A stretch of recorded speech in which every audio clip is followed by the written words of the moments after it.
तो इंस्टॉलेशन के लिए हम पहले सबसे बेसिक देखते हैं।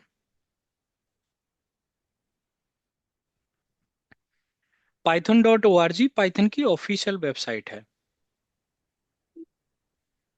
और वैसे पाइथन कोई कम्युनिटी ओन करती है। अगर आप देखेंगे तो इवन इसमें कई बार आपको आएगा भी कि आप डोनेट वगैरह करें, आप देखेंगे ये पॉपअप है। तो ये एक इसीलिए पाइथन एक फ्रीवेयर टेक्नोलॉजी में जाता है, एक कम्युनिटी रन करती है इसको, पाइथन को। तो ये बग फिक्स और इस तरीके के बेनिफिट्स पे, डोनेशन वगैरह इस तरीके की चीज़ों पे डिपेंडेंट रहते हैं। चलो इससे वापस आते हैं। पाइथन डाउनलोड करने के लिए ये डाउनलोड ऑप्शन है, ठीक है। यहाँ जब आप डाउनलोड पे क्लिक करेंगे तो आप देखेंगे कि वैसे तो ये जो आप ऑपरेटिंग सिस्टम पे काम कर रहे हैं, विंडोज़ पे या मैक पे, उसके अकॉर्डिंग ऑटोमेटिकली ले लेगा। जैसे मैं मैक पे हूँ तो मैक ओएस के लिए। पर यहाँ पे आप देखेंगे तो हम अलग अलग वर्जन्स भी अवेलेबल है। जैसे ये सबसे लेटेस्ट वर्जन है 3.14.2, पर मान लो मुझे 3.13 डाउनलोड करना है या 3.12 डाउनलोड करना है, तो आप देखेंगे लिनक्स है, विंडोज़ है, मैक ओएस है, अलग अलग हैं। जैसे मान लो मैंने इस पर क्लिक किया तो आप देखेंगे कि ये स्टेबल रिलीज है इसका। और यहाँ आप देख सकते हैं जैसे ये 3.13 है, ये 3.14 है, और ये विंडोज़ का 64 बिट है, ये 32 बिट है। आप जिस भी ओएस पे काम कर रहे हैं उसके अकॉर्डिंग। और ये आप देख सकते हैं 3.13.9 है, 13.8 है, 13.7 है, 13.5, 3, 10। और यहाँ फिर आपको 12.9 देखने को मिल जाता है। यहाँ पे 3.12 आपको देखने को मिल जाता है। तो आप कोई भी स्पेसिफिक भी यहाँ से डाउनलोड कर सकते हैं। बहुत लाइट वेट सॉफ्टवेयर होता है, बहुत ज़्यादा हैवी सॉफ्टवेयर नहीं होता। ये तब की बात कर रहा हूँ जब आप कोई भी एडिटर नहीं यूज कर रहे। तो ये जो जुपिटर नोटबुक होता है, विजुअल स्टूडियो है, पाइचार्म है, इनको हम लोग एडिटर्स बोलते हैं। तो अभी हम इनके बारे में भी डिस्कस करेंगे, पहले हम यहाँ देखते हैं। तो जब आप इसे डाउनलोड करेंगे यहाँ से, सिंपल 1 क्लिक में डाउनलोड होता है। आपको कोई भी साइन इन वगैरह ऐसा कुछ नहीं रिक्वायरमेंट होता है इसके लिए, ठीक है। एंड बहुत लाइट वेट सॉफ्टवेयर होता है। जैसे ही आप इसे डाउनलोड करेंगे 1 क्लिक में ये इंस्टॉल हो जाता है। आप चाहे विंडोज़ पे हैं, चाहे आप मैक ऑपरेटिंग सिस्टम पे हैं। और सीधा अगर आप यहाँ पे भी जाएंगे डाउनलोड में तो यहाँ से भी आप डाउनलोड कर पाएंगे। मैं इसका लिंक आपको चैट में दे देता हूँ। पाइथन अरे अपने इंस्टॉल। सिस्टम पे ही करना है? हाँ, अपने सिस्टम पे ही करना है सर, बिल्कुल। किसी क्लाउड क्लाउड पे सर्वर पे तो नहीं करना? नहीं, क्लाउड वगैरह पे बिल्कुल करने की ज़रूरत नहीं है। पर अगर आप क्लाउड पे काम कर रहे हैं तो क्लाउड पे कर सकते हैं। आप कहाँ एक्सेस कर रहे हैं ये तो सर उस पर डिपेंड करता है, कहाँ प्रैक्टिस करना चाहते हैं, कहाँ सेटअप करना चाहते हैं। अगर आपके पास कंपनी लैपटॉप है, वो आपको अलाउ नहीं करता, तो मैं आपको एक ऐसा ऑप्शन भी दूंगा जिससे आपको अपने सिस्टम पे कुछ भी इंस्टॉल नहीं करना पड़ेगा, ठीक है। अगर आप क्लाउड पे कर रहे हैं तो वहाँ भी कर सकते हैं सर। नहीं, कंपनी लैपटॉप है तो अब।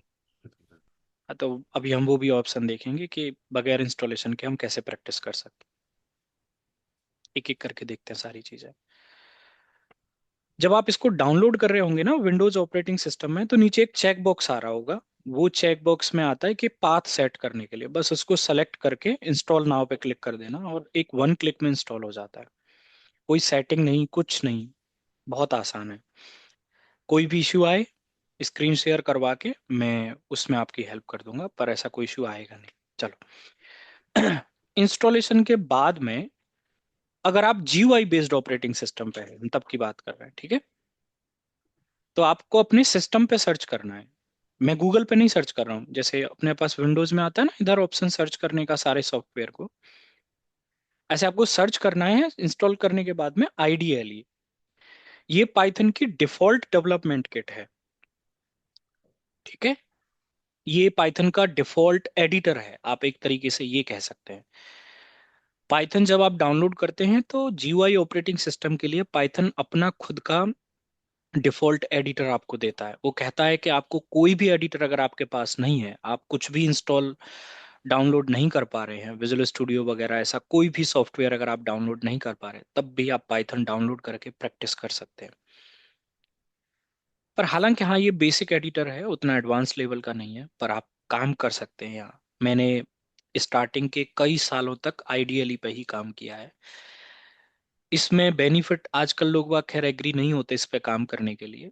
इसमें बेनिफिट ये रहता है कि इसमें कम सजेशंस आती हैं।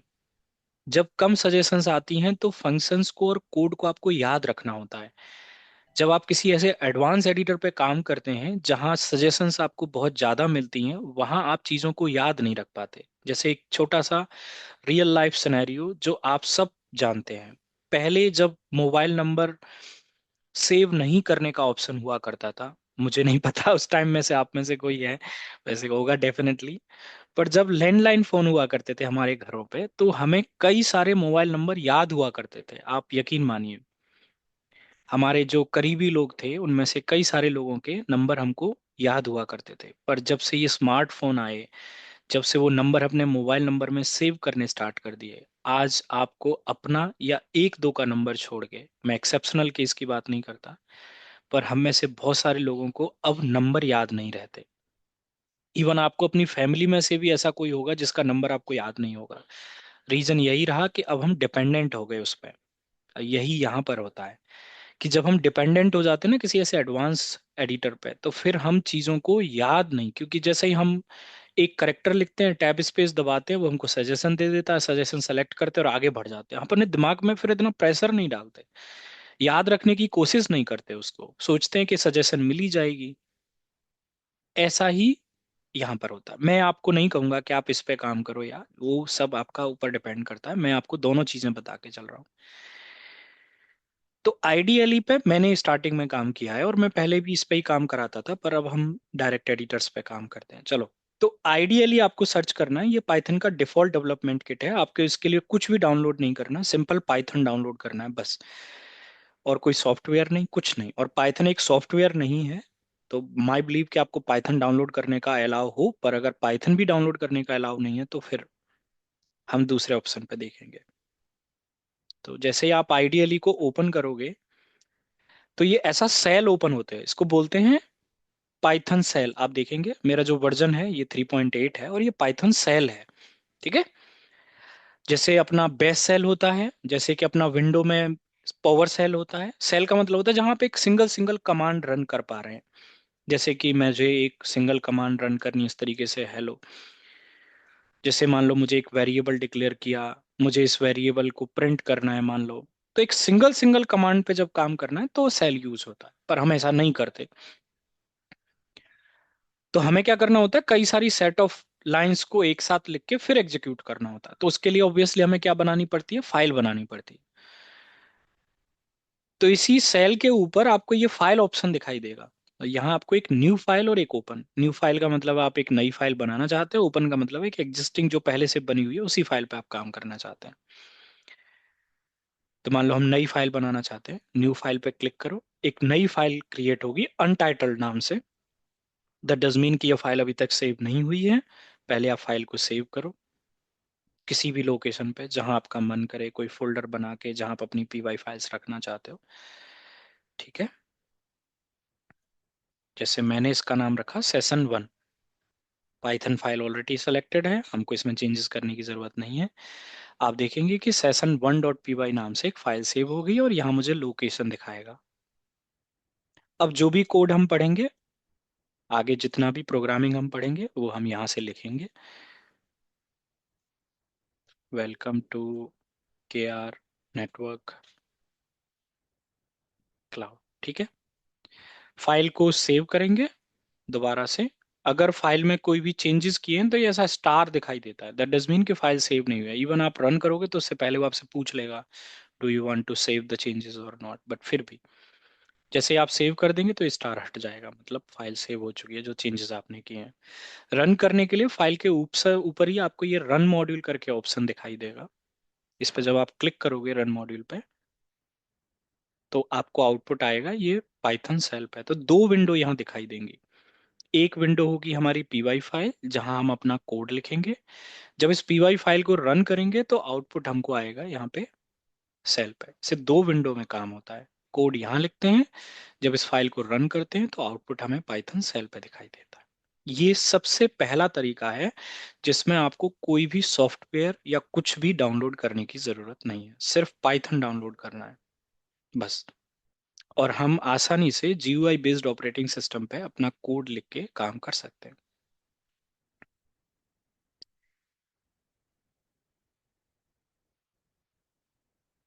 अब बात करते हैं लिनक्स की, जहां प्योरली CLI बेस्ड काम कर रहे हैं, जहां ऐसा कोई GUI नहीं है।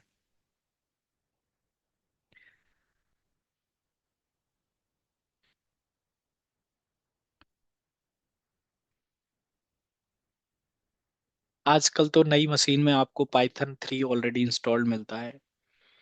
आप AWS पे कोई इंस्टांस वगैरह बनाएंगे, वहां आपको पाइथन ऑटोमेटिकली मिल जाता है। वो भी लेटेस्ट वर्जन मिलता है आजकल। तो कोई फाइल क्रिएट करेंगे किसी भी लोकेशन पे जहां आपको काम करना है। मान लो मुझे डाउनलोड्स में क्रिएट करनी है, मैंने डाउनलोड, ये सब बेसिक चीज़ें आपको आती हैं।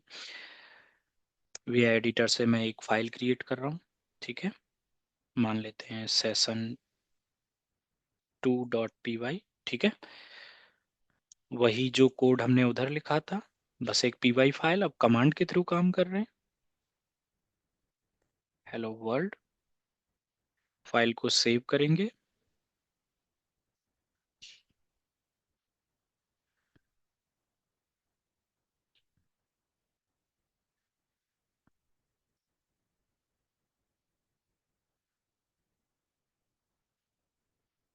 यहाँ Python 3 कमांड यूज करते हैं। विंडोज में भी आप कमांड प्रॉम्प्ट से अपनी फाइल को रन कर सकते हो, यानी कि CMD से।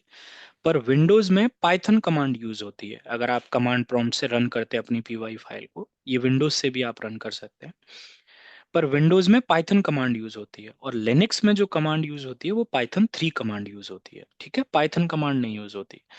लिनक्स में क्या होता है, पाइथन जो कमांड होती है वो Python 2 को पॉइंट आउट करती है। जैसे मान लो अगर आपके पास कोई पुराना मशीन है, रेल 7 है, वहां आपको Python 2 भी, मान लो आपने Python 3 भी इंस्टॉल किया हुआ है, तो 2 भी है, 3 भी है, तो पाइथन कमांड Python 2 को रिप्रेजेंट करती है, ना कि Python 3 को।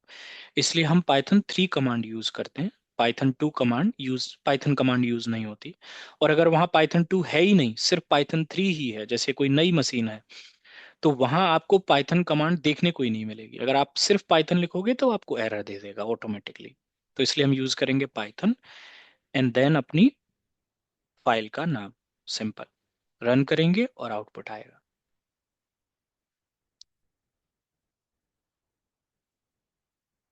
विंडोज में VIM कमांड नहीं चलती, मैंने ये स्टार्टिंग में ही बताया, this is for Linux operating system.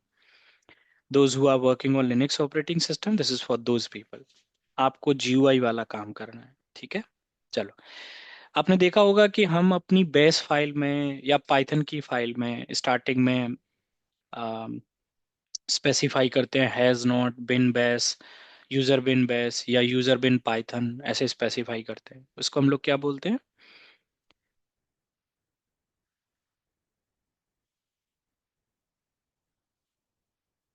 मैंने अभी 1 मिनट पहले ही बताया कि फाइल कैसे सेव करेंगे, कैसे क्रिएट करेंगे। पहले पाइथन इंस्टॉल करो, आइडियली ओपन करो, सेल पे जाओ, सेल आइडियली ओपन करने के बाद यहाँ से नई फाइल बनाओ और फाइल को Ctrl+S के थ्रू सेव करो।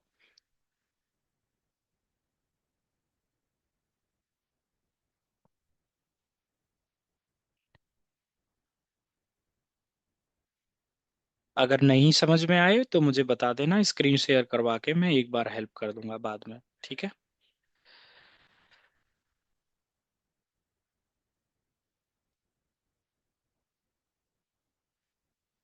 देखो, अगर आप कमांड के थ्रू फाइल को रन कर रहे हो तो सीमैक देने की कोई ज़रूरत नहीं होती। सीमैक तब दिया जाता है जब फाइल को एक पैकेज की तरह डॉट स्लैश से रन करते हैं, कई बार आपने देखा होगा, ठीक है। पाइपलाइंस वगैरह जब हम बनाते हैं, बैश फाइल्स को, पाइथन फाइल्स को एक स्लैश की तरह रन करते हैं उस केस में। तो अगर आप कमांड के थ्रू रन कर रहे हैं, जैसे मैं कमांड के थ्रू रन कर रहा हूँ, तो सीबैंक देने की जरूरत नहीं, क्योंकि सीबैंक बेसिकली क्या है, आपके इंटरप्रेटर की लोकेशन है। मान लो मेरे पास पाइथन के 2 वर्जन है, अब ये कौन से वाले वर्जन से मैं रन करना चाह रहा हूँ इसको, ये कैसे पता चलेगा। तो इसके लिए सिबेंग, अगर आप कमांड दे रहे हैं तो कमांड के पास ऑलरेडी लोकेशन, तो आप जस्टिफाई कर रहे हैं। पर अगर आप डॉट स्लैश से रन कर रहे हैं तो फिर कैसे जस्टिफाई होगा? तो फिर आप उस केस में सिबेंग देते हैं, विच पाइथन 3, ये आपको आता है, सॉरी। ठीक है, ये मेरी लोकेशन है, आपकी कोई और लोकेशन हो सकती है जो अभी आपका पाइथन इंस्टॉल्ड है।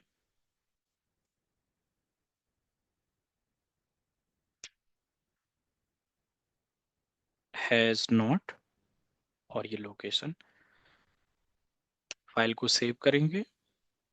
आप जानते हैं कि डॉट स्लैश से एग्जीक्यूट करने के लिए मुझे इसको एग्जीक्यूशन की परमिशन देनी पड़ेगी, एंड देन आप फाइल को रन कर पाएंगे। तो ये लिनक्स में जैसे नॉर्मली अपना बेस फाइल पे काम करते हैं, उस तरीके से हम पाइथन फाइल पे भी काम कर सकते हैं। या तो आप उसे पाइथन 3 कमांड का यूज करके रन कर सकते हैं, या सिबेंग ऐड करके आप इस तरीके से भी अपनी फाइल को रन कर सकते हैं। ये मोस्टली तब यूज करते हैं जब पाइपलाइन वगैरह पे आप काम कर रहे हैं, या फिर आप शेड्यूलिंग वगैरह कर रहे हैं, तब ऐसे केस में, या मैनुअली रन कर रहे हैं तो कमांड का यूज करते हैं। किसी का कोई डाउट, कोई क्वेश्चन है अभी तक?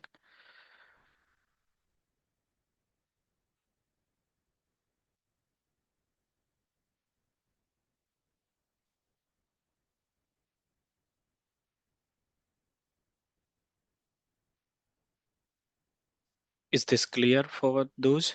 Yes sir.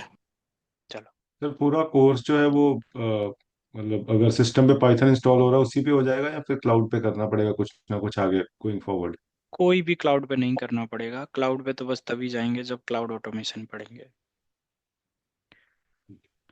Hello sir. जी सर, बताइए। मैक में भी यही प्रोसेस होगा सर? Same same. प्रोसेस होगा। ओके। मैक बेस की कमांड को सपोर्ट करता है, आप चाहे तो बेस का यूज करके कर सकते हैं या जीयूआई का यूज करके कर सकते हैं। अब देखो, अब बात करते हैं सॉफ्टवेयर की। तो ये तो हो गया कि हमने कोई सॉफ्टवेयर डाउनलोड नहीं किया, पाइथन डाउनलोड किया।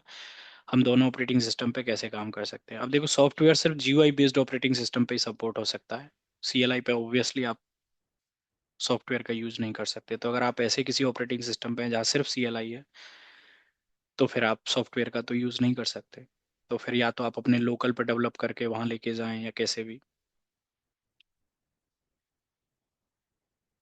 तो हम जो सेशन में यूज करने वाले हैं वो जुपिटर नोटबुक यूज करने वाले हैं। अब ये जुपिटर नोटबुक हम क्यों यूज करने वाले हैं, इसका रीजन मैं आपको बताता हूँ। तो मैंने भी आपको दिखाया कि जब हम पीवाई फाइल पे काम करते हैं, चाहे आप किसी भी एडिटर में काम करें, ठीक है, आप पीवाई फाइल पे कोड लिखते हैं, जब आप उसे रन करते हैं तो आउटपुट आता है आपके सेल पे या टर्मिनल पे। जैसे टर्मिनल से रन कर रहे हैं या फिर उसे सीएमडी से रन कर रहे हैं, ठीक है, तो आउटपुट हमेशा या तो टर्मिनल पे आएगा, या कमांड प्रॉम्प्ट पे आएगा, या फिर ऐसे सेल पे आएगा। तो होगा क्या कि जब मैं आपको सेशन के नोट शेयर करूंगा, जो प्रोग्राम मैंने सेशन में बनाए, वो जब मैं आपको शेयर करूंगा, तो मैं आपको बस ये कोड शेयर कर पाऊंगा, उसका आउटपुट वगैरह शेयर नहीं हो पाएगा। पहले मैं इसी पे काम करा करता था, तो ये आउटपुट वगैरह शेयर नहीं हो पाता था। फिर एक दिन ऐसे ही बात हुई, तो हमने जुपिटर नोटबुक पे मूव किया। और जुपिटर नोटबुक में क्या होता है कि आप कोड भी शेयर कर पाते हैं, और उस कोड का आउटपुट क्या आया था वो भी आप शेयर कर पाते हैं। और इवन इसमें जो मुझे कमेंट्स लिखने होंगे, जो नोट्स लिखने होंगे सेशन के अंदर, जो चीज़ें मैं एक्सप्लेन करूंगा, जैसे कि हमने लास्ट सेशन में कुछ चीज़ें यहाँ पे नोट्स के तरीके से लिखी, वो भी इसी में रहेगा। मतलब तीनों चीज़ें आपको एक नोटबुक फाइल में मिल जाएगी। जैसे कि कमेंट्स आपकी, जो नोट्स लिखे जाएंगे वो, कोड आपका, उस कोड का क्या आउटपुट आया था, ये सारी चीज़ें एक ही फाइल में शेयर हो पाएंगी। ये एक रीजन है कि मैं अपनी सेशंस में जुपिटर नोटबुक फाइल्स का यूज करता हूं। पर वैसे जुपिटर नोटबुक फाइल कौन यूज करता है? वैसे जुपिटर नोटबुक फाइल वो लोग यूज करते हैं जो डेटा एनालिसिस पे, डेटा साइंस पे, या मशीन लर्निंग वगैरह पे काम करते हैं। ये एक वेब बेस्ड एडिटर है। वेब बेस्ड एडिटर का मतलब है ये आपके वेब ब्राउजर में रन होता है। पर वेब ब्राउजर में रन होता है, इसका ये मतलब नहीं है कि इसको नेटवर्क कनेक्शन की जरूरत है। आप देखेंगे ये लोकल होस्ट पे रन हो रहा है, किसी पब्लिक होस्ट पे ऐसी जगह रन नहीं हो रहा। आप देखेंगे लोकल होस्ट पे है, तो मुझे कोई नेटवर्क कनेक्शन की जरूरत नहीं। पर ये वेब बेस्ड एडिटर है, रन वेब ब्राउजर में ही होगा आपके में। चाहे आप क्रोम है, या फिर सफारी है या एक्सप्लोरर है, जो भी है आपका, आप उसमें इसको रन कर पाएंगे। ये एक वेब बेस्ड एडिटर है।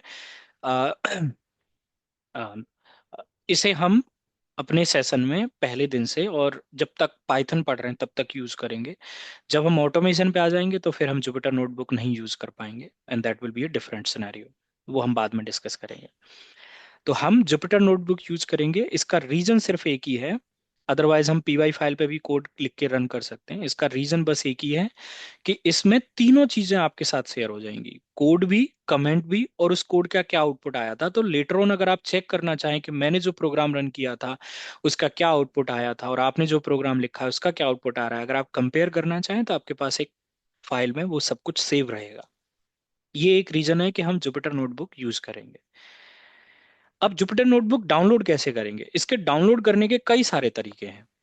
हर लोग अलग अलग तरीके से इसको डाउनलोड करता है। मैं आपको सबसे आसान, इजी और कम एफर्ट्स वाला और मैक्सिमम बेनिफिट वाला तरीका बताता हूँ। पाइथन के पास में एक एनाकोंडा डिस्ट्रीब्यूटर है। एनाकोंडा डिस्ट्रीब्यूटर से जुपिटर नोटबुक डाउनलोड करने का सबसे पहला फायदा क्या है? ये आप या तो खुद ही डाउनलोड कर लेना, नहीं तो मैंने इसको ड्राइव पे अपलोड किया हुआ है, मैं इसका लिंक दे दूंगा। पहले ये साइन इन के लिए नहीं बोलता था, पहले स्किप का ऑप्शन आता था साइन इन को, पर अभी ये साइन इन के लिए बोलता है। अगर आप साइन इन नहीं करना चाहते तो मैं विंडोज़ का आपको इंस्टॉल डाउनलोड करके दे दूंगा, नहीं तो आप एक सिंपल साइन इन करने के बाद यहाँ से डाउनलोड कर सकते हैं। ये कोई पैसा वगैरह नहीं मांगता, बस एक साइन इन मांगता है सिंपल। यहाँ आप देखेंगे ये एनाकोंडा डिस्ट्रीब्यूटर है, ठीक है, विंडोज़ के लिए। ये आप देखेंगे यहाँ पे, ये मैक के लिए है, ठीक है, और ये लिनक्स के लिए है। आप अपने ऑपरेटिंग सिस्टम के अकॉर्डिंग यहाँ से डाउनलोड कर सकते हो। तो इसका बेनिफिट क्या होता है? इसका बेनिफिट ये होता है कि जब आप डाउनलोड करते हैं एनाकोंडा, एनाकोंडा के साथ आपको जुपिटर नोटबुक तो मिलता ही मिलता है, एनाकोंडा के साथ में आपको पाइथन भी मिलता है। मतलब आपको अलग से पाइथन डाउनलोड नहीं करना।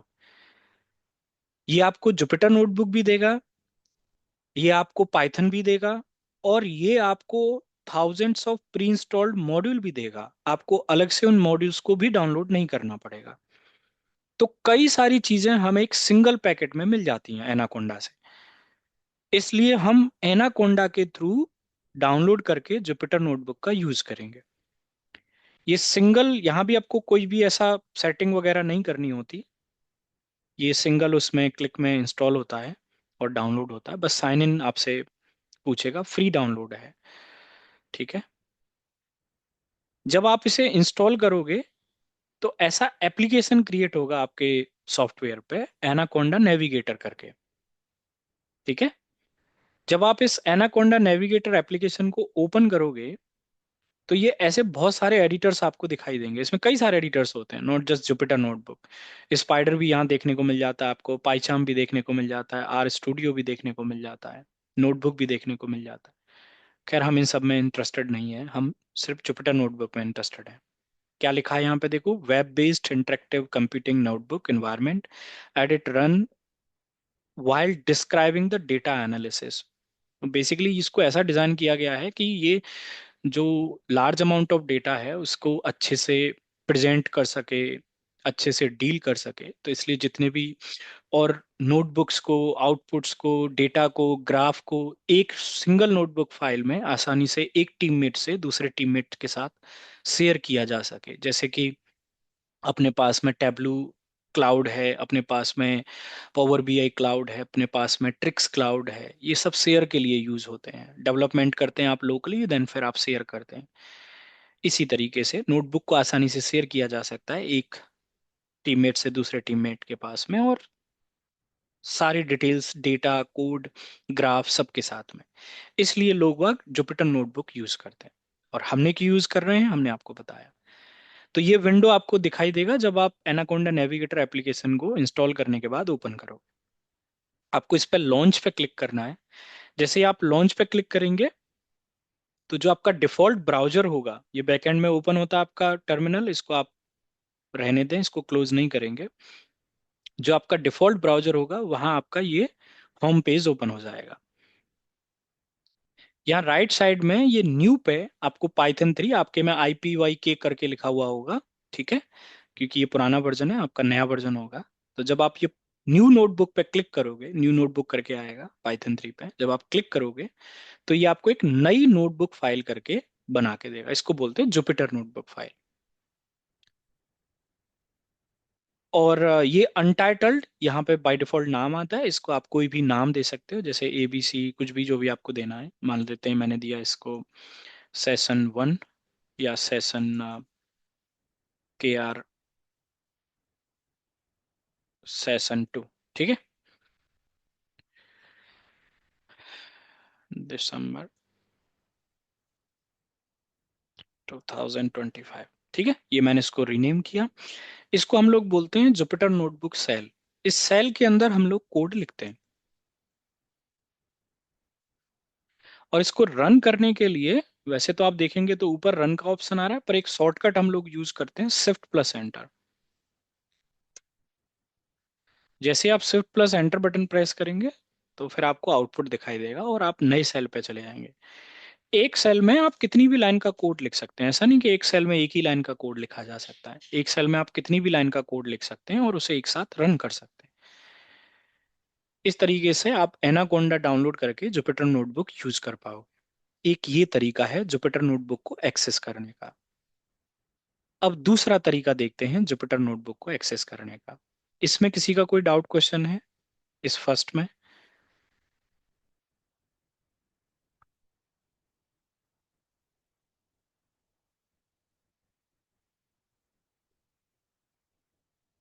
नहीं सर। ठीक है। तो हमने कल बात की थी कि भाई विजुअल स्टूडियो का भी हमारे पास ऑप्शन होता है। हो सकता है कि आपके पास विजुअल स्टूडियो पहले से इंस्टॉल्ड हो आपके सिस्टम पे। हाँ जी, हाँ जी। तो अगर आपके पास विजुअल स्टूडियो है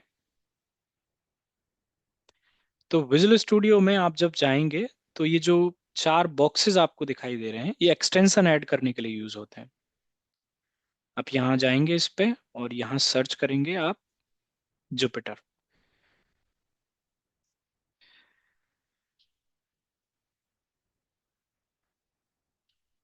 तो ये आपको दिखाई देगा माइक्रोसॉफ्ट जुपिटर। ये आपके पे इंस्टॉल का ऑप्शन आएगा। मेरे पास ऑलरेडी इंस्टॉल्ड है, इसलिए मेरे पास अनइंस्टॉल का ऑप्शन आ रहा है। आप इस एक्सटेंशन को ऐड करोगे। जब आप इस एक्सटेंशन को ऐड करोगे तो जब आप नई फाइल बनाओगे तो फिर आपके पास ऑप्शन आने लगेगा कि अब आपको क्या जुपिटर नोटबुक फाइल बनानी है या टेक्स्ट फाइल बनानी है। आप पाइथन ऐड कर दोगे तो फिर पाइथन फाइल का भी ऑप्शन आने लगेगा। तो आप पाइथन फाइल भी बना पाओगे, जुपिटर नोटबुक फाइल भी बना पाओगे और टेक्स्ट फाइल भी बना पाओगे। जैसे मान लो मैंने जुपिटर नोटबुक फाइल बनाई, ये वही सेल है। यहाँ पे उसी तरीके से कोड लिखा जाएगा और उसी तरीके से रन होगा। मतलब ये दूसरा तरीका है आप जुपिटर नोटबुक को एक्सेस करने का।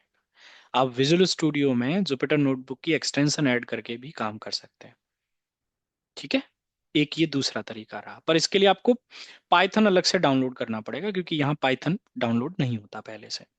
या फिर पाइथन यहीं से डाउनलोड कर लेना, एक्सटेंशन से ही यहाँ से डाउनलोड कर लेना, एक्सटेंशन में ऐड करोगे तो। ये दूसरा तरीका है। अब बात करते हैं तीसरे तरीके की। तो मैंने कहा कि अगर मान लेते हैं आपके पास में ऐसा लैपटॉप है कंपनी का जिसमें कंसर्न है कि आप कोई भी नया सॉफ्टवेयर डाउनलोड नहीं कर सकते, जैसे मेरे यहाँ भी है। हमको भी रिक्वेस्ट भेजनी पड़ती है, और आइदर दे विल अप्रूव और नॉट। ओनली मेरे से रिलेटेड सॉफ्टवेयर ही वो मुझे अप्रूव करते हैं ऑब्वियसली।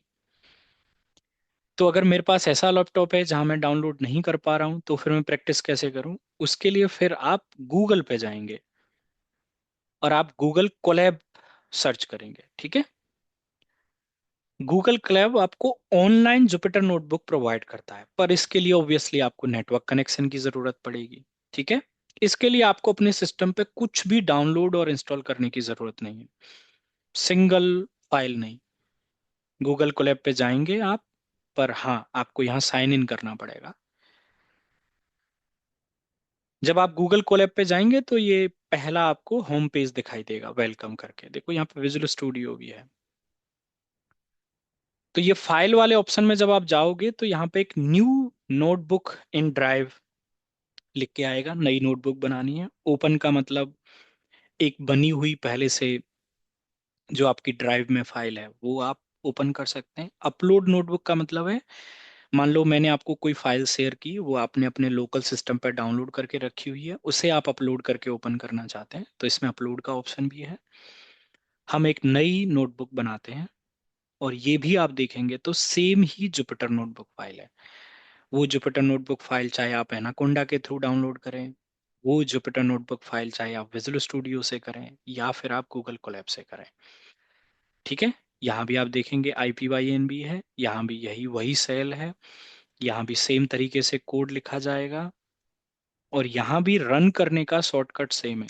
जहां जहां जुपिटर नोटबुक आपको दिखाई देगी, रन करने का जितना भी शॉर्टकट होगा या कोड लिखने का, वो सब कुछ सेम रहेगा। एक चीज मैं आपको क्लियर कर दूं, अगर आपको इसको लेके कंफ्यूजन है, कभी भी कोई भी प्रोग्रामिंग एडिटर स्पेसिफिक नहीं होती।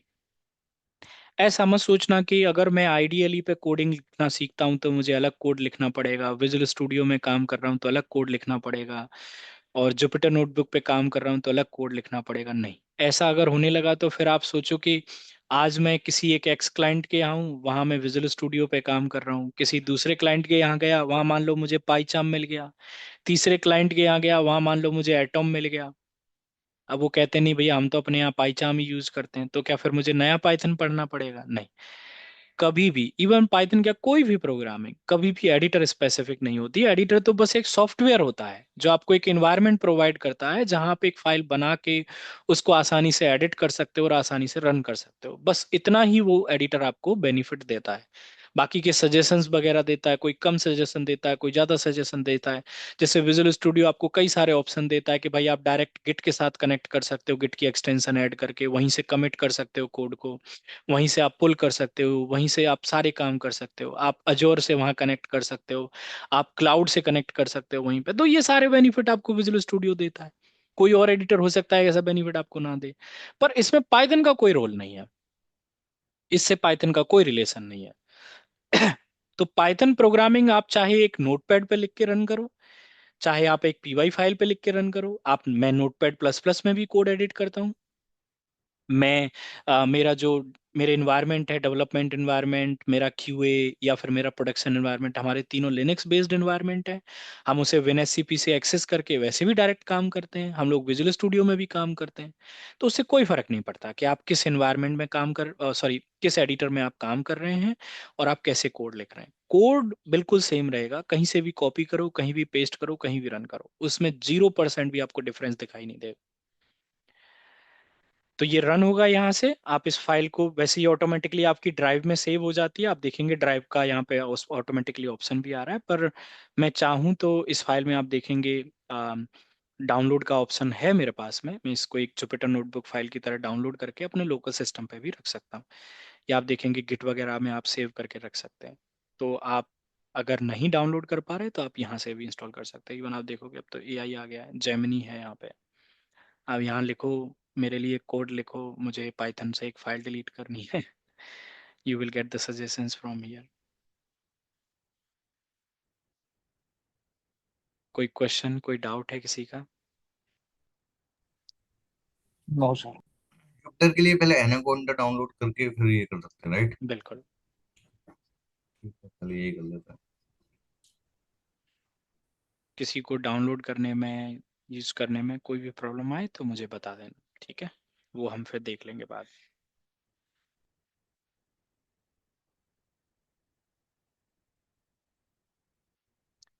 अब वापस आते हैं अपने सेशन में। तो ये हमारा डाउनलोडिंग और इंस्टॉलेशन से रिलेटेड टॉपिक हो गया।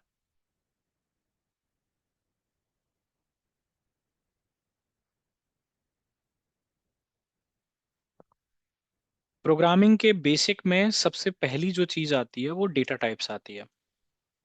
कल मैंने आपको बताया था कि डेटा टाइप हेल्प करता है ये समझने में कि जिस डेटा पे आप काम कर रहे हैं उसका क्या टाइप है, क्योंकि डेटा के टाइप के अकॉर्डिंग डिसाइड होता है कि आप उस पर क्या ऑपरेशन कर सकते हैं और क्या ऑपरेशन नहीं कर सकते।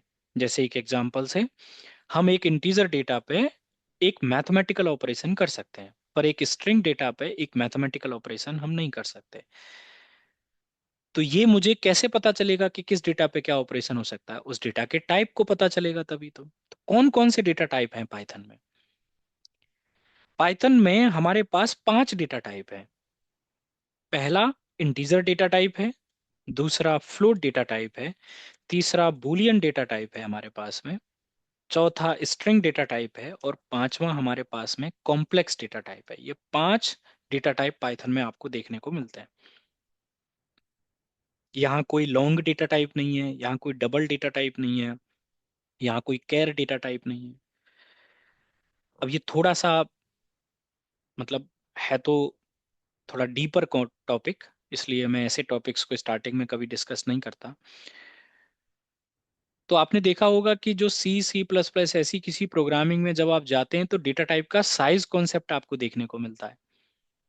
इंटीजर में 4 बाइट्स तक का डेटा आ सकता है, और फिर इसलिए वहां पे एक लॉन्ग डेटा टाइप होता है जो कि इंटीजर 8 बाइट तक की वैल्यू स्टोर कर पाता है।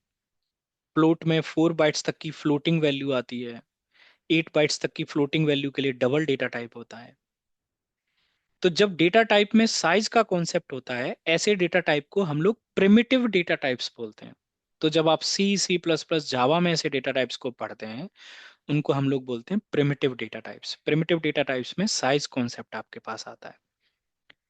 पाइथन में इंट में आप 4 बाइट का भी डेटा रख सकते हैं और 8 बाइट का भी डेटा रख सकते हैं। स्ट्रिंग में आप एक सिंगल करेक्टर भी रख सकते हैं और 1000 वर्ड या 1000 लाइन का डेटा भी रख सकते हैं। यहाँ पाइथन में किसी भी डेटा टाइप का साइज कॉन्सेप्ट नहीं है, इसलिए ये प्रिमिटिव डेटा टाइप्स नहीं है, इनको ऑब्जेक्ट्स बोलते हैं। अब ये ऑब्जेक्ट चीज क्या होती है ये तो आपको ऊप्स में जानने को मिलेगा। तो पाइथन में डेटा टाइप का साइज कॉन्सेप्ट नहीं होता बाकी की प्रोग्रामिंग की तरह, इसलिए हमारे यहाँ हम ऑब्जेक्ट्स में काम करते हैं, हम प्रिमिटिव डेटा टाइप्स में काम नहीं करते। ये बहुत छोटी सी चीज है, नहीं भी समझ में आई तो इग्नोर मार दो। धीरे धीरे चीजें अपने आप समझ में आ जाएंगी, आगे हम इन सबको डिटेल में डिस्कस करेंगे, पहले सेशन में सब कुछ नहीं समझ में आता। तो अब बात करते हैं इंटीजर डेटा टाइप की, इंट वैल्यू होती कौन सी है। वो कहता है कि इंटीजर वैल्यू वही होती है जो बेस 10 वैल्यू होती है। और बेस 10 वैल्यू कौन सी होती है? बेस 10 वैल्यू वही होती है जो 0 to 9 से मिलके बनी हुई होती है। यानी कि ऐसी कोई भी वैल्यू जिसमें सिर्फ और सिर्फ डिजिट है। अगर उस वैल्यू में कोई करेक्टर है या उस वैल्यू में कोई सिंबल है तो ऐसी वैल्यू को आप इंटीजर वैल्यू नहीं बोल सकते, और इवन ना ही वो इंटीजर वैल्यू मानी जाएगी, और वो एक सिंटेक्स एरर होगी। अगर मैं x इज इक्वल टू सिर्फ डिजिट देता हूं तो इसमें कोई इश्यू नहीं है, आप देखेंगे टाइप ऑफ x मुझे इंटीजर बताएगा। पर अगर मैं यही इस इंटीजर डिजिट्स के साथ कोई एक सिंबल लगा दूं या कोई एक करेक्टर लगा दूं, तुरंत आप देखेंगे ये एक सिंटेक्स एरर है। तो ऐसी वैल्यू जिसमें सिर्फ और सिर्फ डिजिट्स हैं, उस वैल्यू को हम लोग इंटीजर वैल्यू बोलते हैं। इंटीजर वैल्यू यानी कि बेस 10 वैल्यू।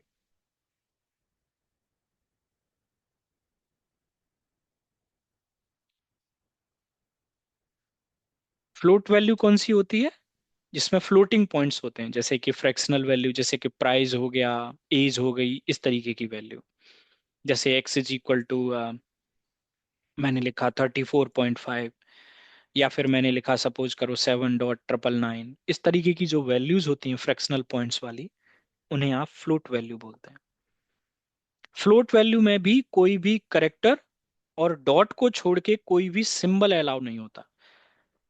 मतलब अगर मैं यहाँ पर लिखता हूँ 45.67, then the type will be float. पर अगर मैं मान लो इसके साथ कोई एक करेक्टर लगा देता हूँ तो ये फिर से एक इनवैलिड सिंटेक्स होगा। डॉट को छोड़ के कोई और करेक्टर या कोई और सिंबल हम फ्लोट वैल्यू में नहीं लगाते।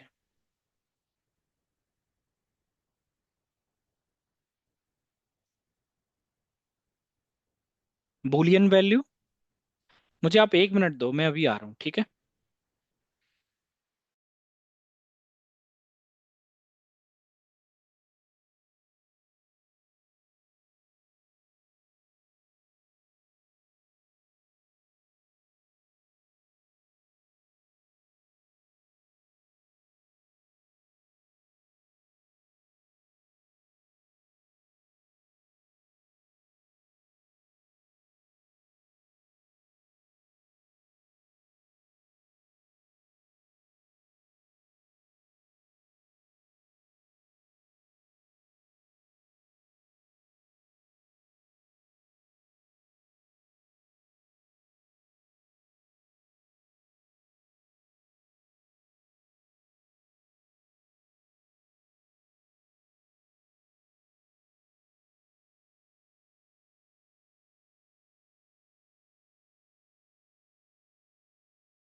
तो बूलियन वैल्यू हमारे पास में दो होती हैं।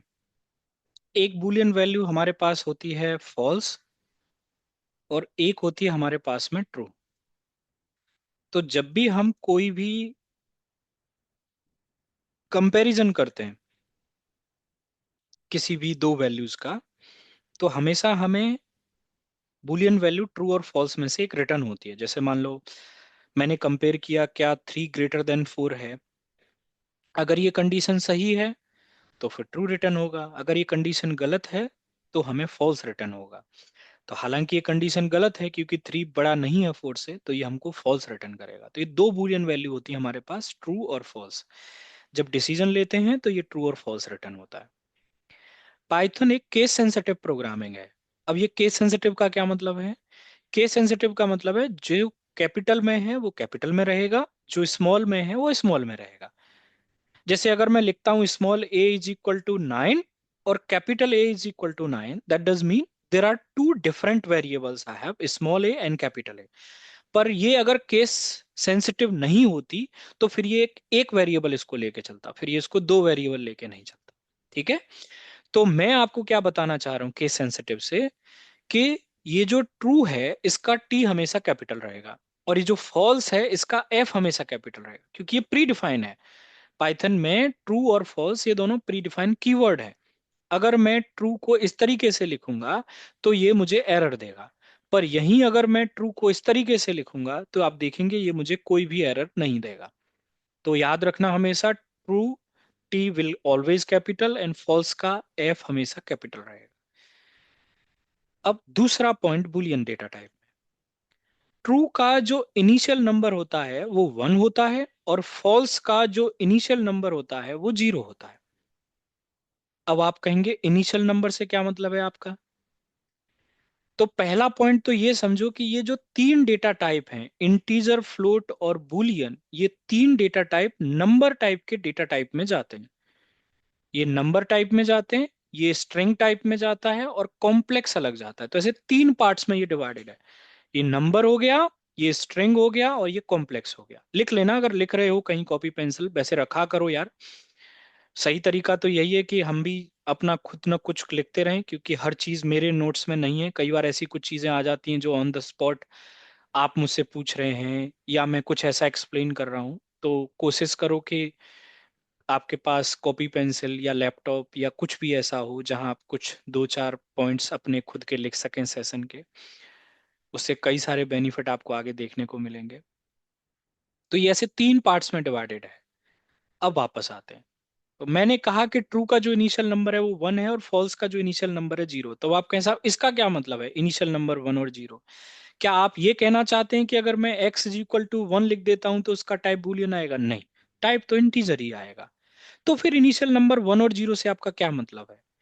इसका मतलब ये है कि जब भी आप इस ट्रू और फॉल्स का कोई भी कंपैरिजन या अर्थमेटिक ऑपरेशन परफॉर्म करते हैं किसी भी दूसरे नंबर डेटा टाइप के साथ, नंबर में ये तीन ही आते, इंट, फ्लोट और बूलियन।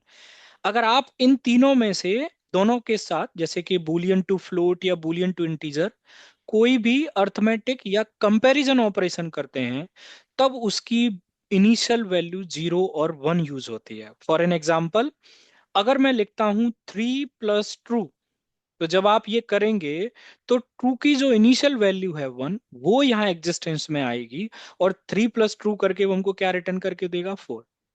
अगर मान लो मैं लिखता हूं यहाँ पे फॉल्स प्लस ट्रू, तो अब ये मुझे क्या रिटर्न करेगा, 1, क्योंकि फॉल्स की 0 1 है और ट्रू की वैल्यू 1 है।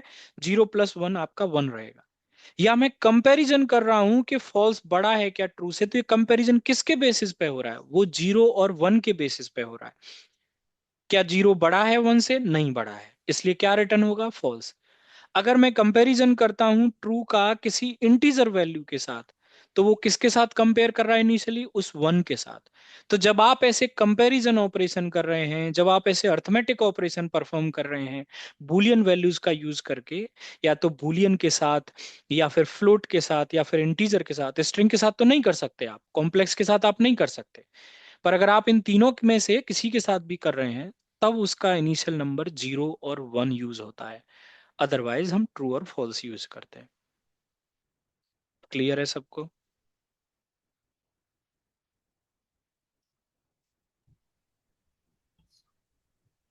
अरे हाँ ना, कुछ तो जवाब दे दिया करो। नहीं ये राइट, बुलियन तो क्लियर है, लेकिन सर इसमें कुछ अलग से एग्जांपल दे सकते हैं? मतलब बुलियन अलग का। से एग्जाम्पल?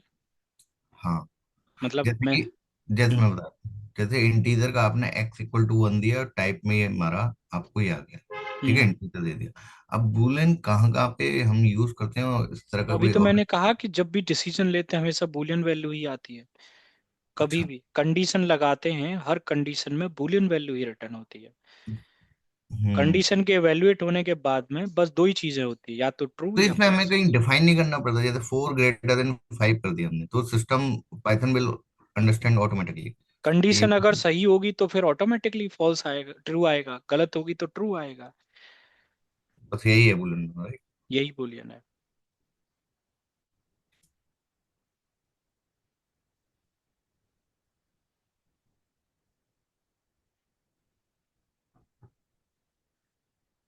तो जैसे मैंने आपको बताया कि हमारे पास कोई कैर डेटा टाइप नहीं होता। एक करेक्टर भी सिंगल स्ट्रिंग ही माना जाता है, और मल्टीपल करेक्टर भी या मल्टीपल वर्ड भी सब स्ट्रिंग में आता है हमारे यहाँ। अगर मैं लिखता हूँ ए, इसका टाइप चेक करूंगा तो स्ट्रिंग आएगा। अगर मैं लिखता हूँ हेलो, इसका टाइप भी स्ट्रिंग आएगा। अगर मैं लिखता हूँ हेलो वर्ल्ड, तब भी इसका टाइप स्ट्रिंग ही आएगा। अब स्ट्रिंग में एक जो चीज समझने वाली है वो ये है, वैसे तो आप एक चीज देखें कि जब आप कोटेशन मार्क्स के अंदर कोई भी वैल्यू रख दें, उसका टाइप स्ट्रिंग ही आता है। अब चाहे वो आप डिजिट रखें, चाहे आप वो करेक्टर रखें, डिजिट रखें, सिंबल्स रखें, मतलब कोटेशन मार्क्स के अंदर सब कुछ आ सकता है। The type will B only string. इसको ऐसे समझ लें, या फिर आप इसको ऐसे समझ लें कि string value must need to enclose between the quotation marks. मान लो मैं अमित लिख रहा हूं और मैं कोटेशन मार्क्स नहीं लगाता, then this is going to be invalid syntax. आपको अमित को कोटेशन मार्क्स के अंदर रखना पड़ेगा ताकि वो एक स्ट्रिंग वैल्यू की तरह कंसीडर हो सके। तो ये मैंडेटरी है कि स्ट्रिंग वैल्यू को कोटेशन मार्क्स के अंदर रखना ही रखना है, वो तभी स्ट्रिंग माना जाएगा। पर कई बार आपने देखा होगा कि हमें डबल कोटेशन मार्क्स भी देखने को मिल जाता है, कई बार हमको सिंगल कोटेशन मार्क्स देखने को मिल जाता है। तो सबसे मेन पॉइंट जो स्ट्रिंग में आता है वो ये आता है कि कब हमको डबल कोटेशन मार्क्स यूज करना है और कब हमको सिंगल कोटेशन मार्क्स यूज करना है। तो पाइथन क्या रिकमेंड करता है? पाइथन कहता है कि जब भी आपको एक कोई करेक्टर डिक्लेयर करना है, ठीक है, या जब भी आपको कोई एक वर्ड डिक्लेयर करना है, तब आप सिंगल कोटेशन मार्क्स का यूज करते हैं। ठीक है, ये पाइथन रिकमेंड करता है। और डबल कोटेशन मार्क्स आप तब यूज करते हैं जब आपको कोई एक सेंटेंस, जैसे कि एक लाइन जिसमें मल्टीपल वर्ड्स हैं, ये जब आपको डिक्लेयर करना है, तब आप डबल कोटेशन मार्क्स का यूज करते हैं। पर इसका बिल्कुल भी ये मतलब नहीं है कि अगर मैं एक वर्ड को या एक करेक्टर को सिंगल कोटेशन मार्क्स की बजाय डबल में रखूंगा तो ये मुझे एरर देगा, नहीं। या इसका ये बिल्कुल भी मतलब नहीं है कि मैं एक सिंगल कोटेशन मार्क्स के अंदर अगर मल्टीपल वर्ड्स को रखता हूं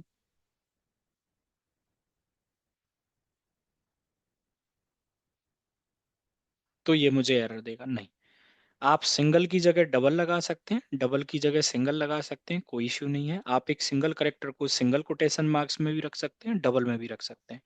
आप एक वर्ड को सिंगल में भी रख सकते हैं, डबल में भी रख सकते हैं। आप एक लाइन को सिंगल में भी रख सकते हैं, डबल में भी रख सकते हैं। ये सिर्फ पाइथन क्वेश्चन की है सर मेरा यहाँ रिकमेंडेशन है। पर, एक क्वेश्चन है। हम्म। जैसे कोई आपका सेंटेंस है, उसमें इन्वर्टेड कॉमा यूज हो रहा है, तो उस केस में अगर आप मुझे कैसे? टाइम देंगे तो मैं आऊंगा उस पॉइंट पे। ठीक है, ठीक है, ओके। तो सिंगल की जगह डबल लगा सकते हैं, डबल की जगह सिंगल लगा सकते हैं, पर कुछ केसेस को छोड़ के। जैसे कि मान लेते हैं मैं कोई ऐसी स्ट्रिंग डिफाइन कर रहा हूं जिसमें एफस्ट्रॉफी आता है। जैसे मैं सिंगल कोटेशन मार्क्स का यूज कर रहा हूँ एक सेंटेंस के लिए, और इसमें लिखा हुआ आ रहा है इस तरीके से, यू कैन नॉट।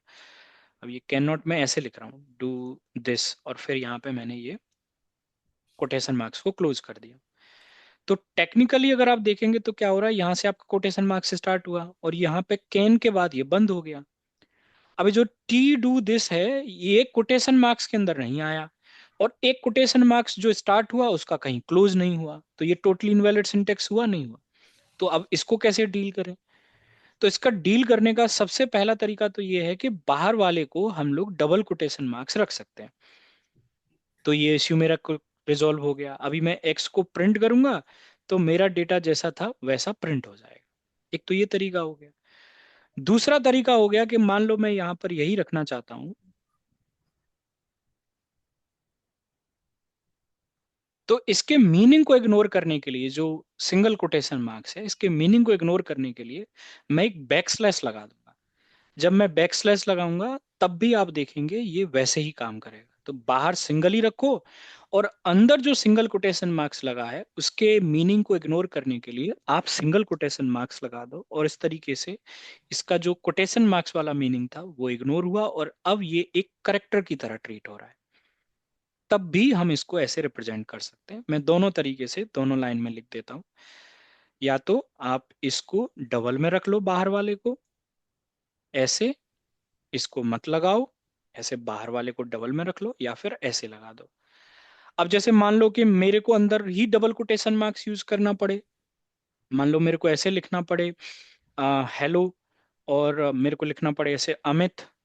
अब ये जो अमित है ये मैं कोटेशन मार्क्स के अंदर रखना चाहता हूँ, तो अब तो मैं बाहर कैसे रखूं डबल, क्योंकि अंदर ही डबल आ गया। तो फिर मेरे पास में ऑप्शन ये है कि मैं यहाँ पे एक बैक स्लैश लगाऊं पहले वाले का इग्नोर करने के लिए मीनिंग, और दूसरे वाले का के लिए दूसरा वाला स्लैश लगाऊं, हो गया मीनिंग इग्नोर। अब जब मैं इसे रन करूंगा और उसके बाद जब एक्स को प्रिंट करूंगा तो ये मुझे हेलो अमित दिखाएगा, और अमित जो आएगा वो डबल कोटेशन मार्क्स में आएगा। ऐसा बैक स्लैश लगा के तुम किसी भी सिंगल का या किसी भी डबल कोटेशन मार्क्स के मीनिंग को आसानी से इग्नोर कर सकते हो और उसको एक करेक्टर की तरह ट्रीट कर सकते हो। फिर अब तुम चाहे बाहर सिंगल लगाओ चाहे तुम बाहर डबल लगाओ, अब उससे कोई भी फर्क नहीं पड़ता। हिमांशु, मिल गया आंसर? जी सर जी। Thank you. अब बारी आती है कि हमारे पास सिंगल और डबल ही नहीं होता, हमारे पास में एक ट्रिपल कोटेशन मार्क्स भी होता है। और ट्रिपल में हमें सिंगल सिंगल ट्रिपल भी देखने को मिल जाता है और डबल डबल ट्रिपल भी देखने को मिल जाता है। ट्रिपल कोटेशन मार्क्स कब यूज होता है पाइथन में? ट्रिपल कोटेशन मार्क्स पाइथन में तब यूज होता है जब आप एक मल्टी लाइन स्ट्रिंग पे काम करते हैं। अब यहाँ ये रूल है कि मल्टी लाइन स्ट्रिंग सिर्फ और सिर्फ ट्रिपल कोटेशन मार्क्स में ही इनक्लोज हो सकती है। मल्टी लाइन स्ट्रिंग कभी भी सिंगल और डबल कोटेशन मार्क्स में इनक्लोज नहीं हो सकती। तो जब भी आपको मल्टी लाइन स्ट्रिंग डिफाइन करनी है पाइथन में, तब आप हमेशा ट्रिपल कोटेशन मार्क्स का ही यूज करेंगे। जैसे मान लो मैंने डबल कोटेशन मार्क्स लिया, मैंने लिखा लाइन 1, एंटर बटन प्रेस की अगली लाइन में आने के लिए, फिर लिखा लाइन 2, एंटर बटन प्रेस की, और फिर लिखा लाइन 3। जब आप एक्स को प्रिंट करेंगे, इवन उसको प्रिंट तो छोड़िए, आप उसको डिफाइन भी करेंगे तब भी आपको एरर आ जाएगी। सिंगल या डबल कोटेशन मार्क्स का यूज करके मल्टी लाइन स्ट्रिंग डिफाइन नहीं कर सकते। मल्टी लाइन स्ट्रिंग को डिफाइन करने के लिए हम लोग ट्रिपल कोटेशन मार्क्स करते हैं, चाहे वो आप सिंगल सिंगल वाला ट्रिपल लगाएं या फिर डबल डबल वाला ट्रिपल लगाएं। और अब जब आप इसे एक्स को प्रिंट करोगे तो फिर आपको आपकी स्ट्रिंग मल्टी लाइन दिखाए। तो पाइथन में मल्टी लाइन स्ट्रिंग के लिए हमेशा ट्रिपल कोटेशन मार्क्स का यूज किया जाता है। तो हमारे पास सिंगल है, डबल है और ट्रिपल है।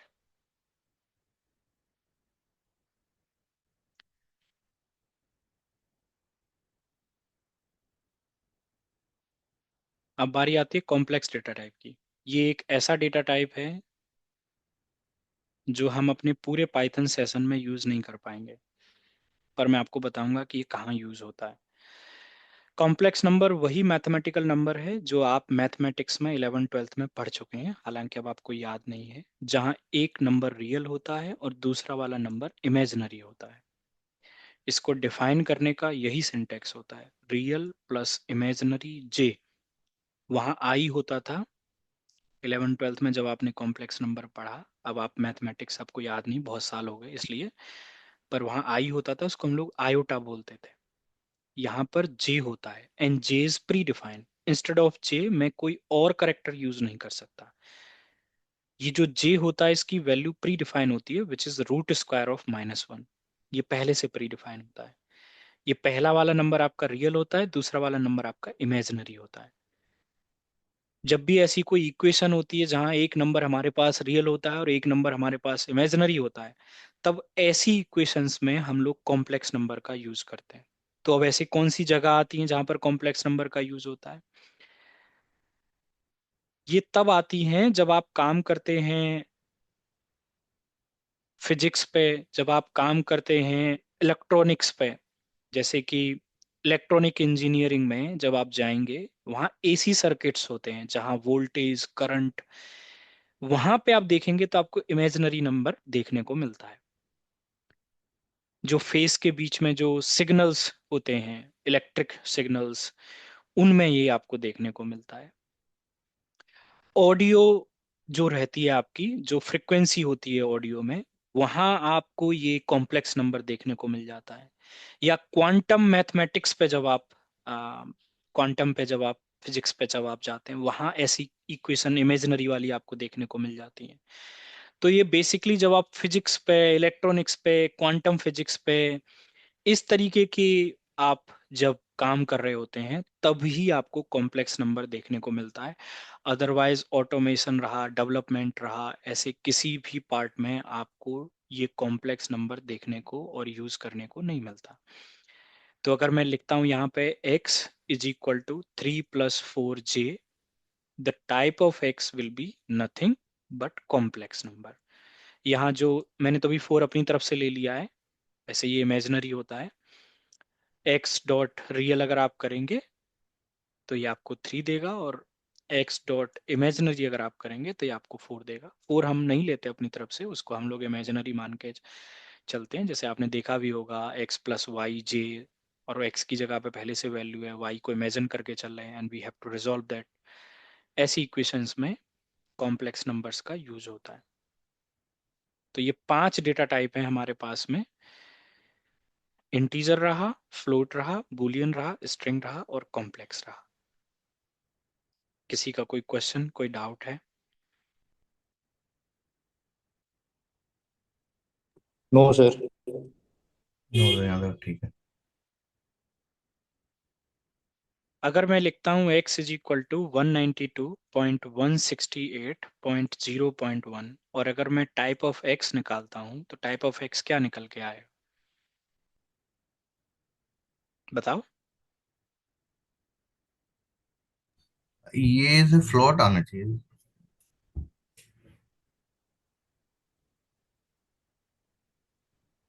कोई और?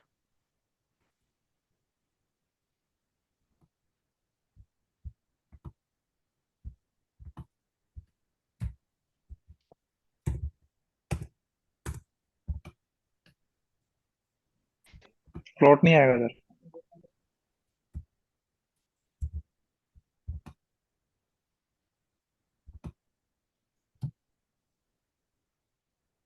तो ये सिंटेक्स एरर तो नहीं आएगा सर? Syntax error. हाँ, सिंटेक्स एरर आ रहा है। Thank you. आप में से आधे से ज्यादा लोग सिर्फ सुनने ही आए हैं। चलो, सिंटेक्स। सिंटेक्स एरर आएगा हिमांशु। हाँ फ्लोट सर। वैल्यू में एक ही डॉट हाँ, आता है। एक ही डॉट आता है। 2 डॉट 3 डॉट फ्लोट वैल्यू में कहाँ आते हैं? हम्म। अब ये इंटीजर तो है ही नहीं, ये और नहीं ये है, बूलियन बूलियन नहीं भी नहीं है, है, स्ट्रिंग नहीं है। और ये फ्लोट भी नहीं, अभी के लिए तो ये स्ट्रिंग भी नहीं है, तो ये हाँ। किसी भी डेटा टाइप में नहीं जाती। फिर ऐसी वैल्यू को हम लोग एक स्ट्रिंग की तरह रिप्रेजेंट करते हैं और उसे कोटेशन मार्क्स में रखते हैं। तो ऐसा आईपी एड्रेस रहा, पासवर्ड रहा, यूजर नेम रहा, जिसमें मान लो डिजिट्स आ रहे हैं, सिंबल्स आ रहे हैं, करेक्टर्स आ रहे हैं, ऐसी जब आपके पास वैल्यू होती है तो हमेशा उसे कोटेशन मार्क्स में इनक्लोज करके एक स्ट्रिंग वैल्यू की तरह ट्रीट करते हैं हम लोग। ठीक है? ठीक है।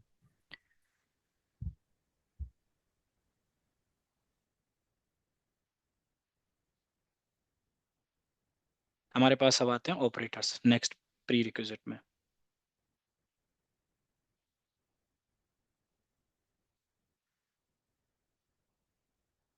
ऑपरेटर्स में सबसे पहला जो ऑपरेटर आता है वो अर्थमेटिक ऑपरेटर आता है।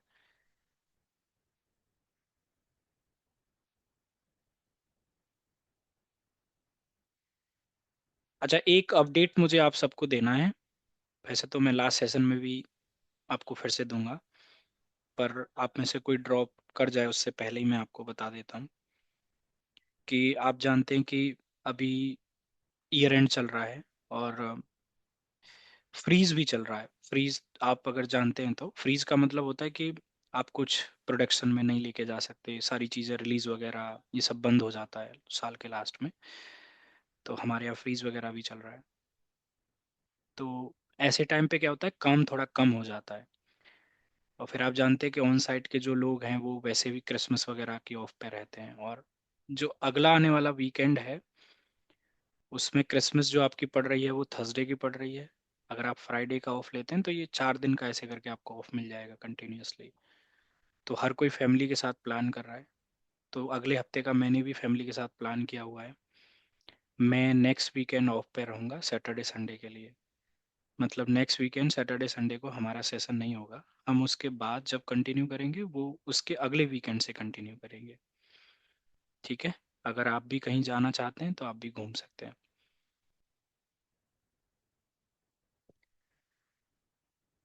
और हेलो सर। हाँ जी सर, हेलो बोलो सर, मैं ये कृष्णा। कह रहा था जैसे आप जा रहे हो से। हाँ जी, हाँ जी सर, मैं ये कह रहा था कि आप मतलब ये बता देना कि आगे मतलब जब आप आओगे तो आप कौन से टॉपिक कराओगे, तो हम थोड़ा उससे पढ़ लेंगे मतलब। बिल्कुल बिल्कुल, अगर तुम मतलब नहीं ये। कहीं घूमने फिरने जा रहे हो तो मैं बिल्कुल बता दूंगा। हाँ जी सर, बस वो कर देना सर जी। ठीक है। नहीं, मैं तो वैसे भी बताऊंगा मैं कि मैं क्या कवर करूंगा, जाता हूँ ठीक। या नहीं जाता तब भी। ठीक है सर। ओके, तो वापस आते टॉपिक पे। और हमारे पास में अर्थमेटिक ऑपरेटर आता है सबसे पहला टॉपिक। तो अर्थमेटिक ऑपरेटर में हमारे पास प्लस है, माइनस है, इनटू है और डिवीजन है। ये नॉर्मल ऑपरेटर्स आप सब जानते हैं। एक ऑपरेटर है हमारे पास में मॉड्यूलर साइन। अब ये हो सकता है कि ये आपने नहीं देखा हो, पर फिर भी ये आपको कई सारी प्रोग्रामिंग में देखने को मिल जाता है। इसका क्या यूज होता है अभी डिस्कस करेंगे, बस नाम लिख लो। इसको बोलते हैं मॉड्यूलर साइन, इसको परसेंटेज नहीं बोलते प्रोग्रामिंग में, इसको बोलते हैं मॉड्यूलर साइन। जब ऑपरेटर्स में इसको देखा जाता है तो इसको मॉड्यूलर साइन बोलते हैं। एक हमारे पास होता है डबल स्लैश, इसको बोलते हैं floor division operator, FLOOR, floor division operator. और एक हमारे पास में होता है डबल स्टार, इसको बोलते हैं हम लोग एक्सपोनेंट ऑपरेटर या पावर ऑपरेटर। इसको एक्सपोनेंट ऑपरेटर भी बोलते हैं और पावर ऑपरेटर भी बोलते हैं। तो अभी देखते हैं कि हमारे पास में ये ऑपरेटर्स को एक एक प्रैक्टिकल करके। तो मान लो मेरे पास x = 23 है और y = 34 है। मैं x + y कर सकता हूँ, ये हमको आता है बेसिक सबको। ये जो सिंगल हैज है इससे एक सिंगल लाइन कमेंट की जाती है। तो ये जो कोड में नहीं रन करना चाहता या जो कोड रन नहीं हो सकता, मैं उसे कमेंट करता चल रहा हूँ। आप देखेंगे क्योंकि ये कोई प्रोग्रामिंग का पार्ट नहीं है, ये जस्ट एक कमेंट है। तो इसको मैं अगर कमेंट नहीं करूंगा, रन करूंगा, तो ये मुझे एरर दे देगा, इसलिए मैंने इसको कमेंट कर दिया। अब ये x + y मैंने रन करके दिखा दिया आपको, इसलिए इसको फिर से कमेंट कर दिया, ताकि अगली बार जब मैं इसमें कोई और लिख के रन करूँ तो वो रन हो, ये वाला रन ना हो। सिंगल लाइन कमेंट के लिए हैज यूज करते हैं, और मल्टी लाइन कमेंट के लिए पाइथन में ट्रिपल कोटेशन मार्क्स यूज करते हैं। अगर आप ये ट्रिपल कोटेशन मार्क्स किसी वेरिएबल को असाइन कर देते हैं तो ये मल्टीलाइन स्ट्रिंग मानी जाती है पाइथन में। और अगर आप इसे किसी वेरिएबल को असाइन नहीं करते तो ये मल्टीलाइन कमेंट मानी जाती है पाइथन में। तो सिंगल लाइन कमेंट हैज, और multi line comment triple quotation marks. Even multi line string भी ट्रिपल कोटेशन मार्क्स, पर बस वही है कि वेरिएबल को असाइन कर रहे हैं तो वो स्ट्रिंग हो पाएगा, फिर आगे उसको यूज कर पाएंगे। अगर वेरिएबल को नहीं दिया तो उसको फर्दर प्रोग्राम में यूज नहीं कर पाते, और वो एक मल्टी लाइन कमेंट की तरह देखा जाता है। तो x - y हम कर सकते हैं, ये भी हमें आता है। x × y हम कर सकते हैं, ये भी हमें आता है। तो ये बेसिक ऑपरेशंस हमें आते हैं। अब बात करते हैं ये मॉड्यूलर साइन की। तो मॉड्यूलर साइन होता है रिमाइंडर गेट करने के लिए। जब आप किसी नंबर को डिवाइड करते हैं तो डिवाइड करने के बाद जो बचता है उसे आप बोलते हैं रिमाइंडर। वो रिमाइंडर गेट करने के लिए आप मॉड्यूलर साइन का यूज करते हैं। कई बार जैसे मान लो मुझे चेक करना है कि ये नंबर डिविजिबल बाई 2 है या नहीं है। जैसे मान लो मुझे चेक करना है कि एक नंबर इवन है या ओड है। इवन नंबर वो होता है जो 2 से पूरा पूरा डिवाइड हो जाए। पूरा पूरा डिवाइड होने का मतलब होता है कि जब आप डिवाइड करें 2 से किसी नंबर को, वहां रिमाइंडर 0 आए। अगर रिमाइंडर 0 आ रहा है तो इसका मतलब पूरा पूरा डिवाइड हुआ है। अगर रिमाइंडर 0 नहीं आ रहा है तो इसका मतलब पूरा पूरा डिवाइड नहीं हो रहा है। तो वो रिमाइंडर निकालने के लिए हम लोग मॉड्यूलर साइन का यूज करते हैं। तो अगर आप 13 को डिवाइड करेंगे 2 से, तो यहाँ पे क्या बचेगा, ये 1 बचेगा। ये जो बच रहा है 1, यही आपका रिमाइंडर है। और इसी को गेट करने के लिए मॉड्यूलर साइन का यूज होता है। जब डिवाइड करते हैं डिवीजन ऑपरेटर का यूज करके तो ये वाली वैल्यू मिलती है। और जब आपको ये बचा हुआ वैल्यू चाहिए तब फिर आप मॉड्यूलर साइन का यूज करते हैं। ये ऐसे आपके पास में मॉड्यूलर साइन का ऑपरेटर है जो रिमाइंडर गेट करने के लिए यूज होता है। तो 13 को अगर हम 2 से डिवाइड करेंगे तो रिमाइंडर हमारे पास में कितना बचेगा, 1। अगर 12 को डिवाइड करेंगे तो रिमाइंडर कितना आएगा, 0, क्योंकि पूरा पूरा डिवाइड हो जाएगा। तो मॉड्यूलर साइन यूज होता है रिमाइंडर गेट करने के लिए। अगर मैं 13 को डिवाइड करता हूँ 2 से तो क्या आउटपुट आएगा, तो आप में से कुछ लोग कहेंगे कि साहब 6 आएगा, कुछ लोग कहेंगे 6.5 आएगा। कुछ प्रोग्रामिंग यहाँ आउटपुट 6 देती है, कुछ प्रोग्रामिंग 6.5 देती है। तो पाइथन क्या आउटपुट देता है, हम देख सकते हैं कि पाइथन हमें यहाँ जो आउटपुट दे रहा है वो 6.5 दे रहा है। अगर मैं 12 को भी डिवाइड करूँ 2 से तो फिर ये मुझे क्या आउटपुट देगा, तो आप कहेंगे कि साहब 6 देगा। पर आप ध्यान से देखेंगे तो ये आउटपुट 6.0 दे रहा है।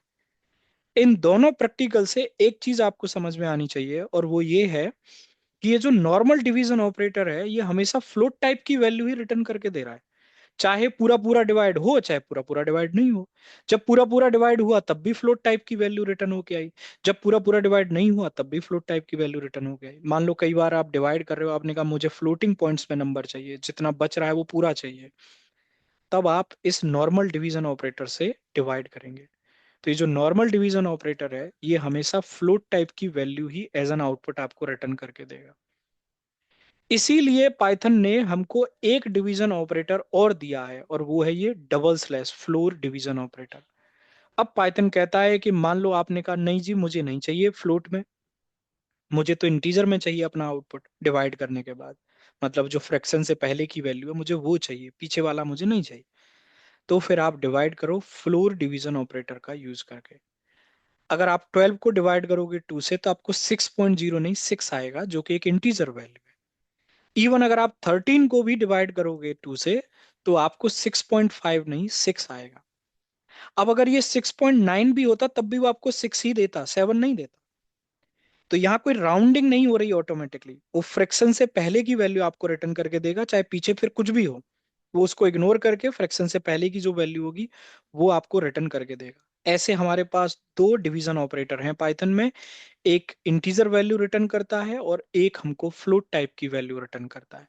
जैसी आपकी रिक्वायरमेंट है, अगर आपको अपना आउटपुट डिवाइड करने के बाद फ्लोट में चाहिए तो नॉर्मल वाले से डिवाइड करो, इंटीजर में चाहिए तो फिर फ्लोट डिवीजन से डिवाइड करो।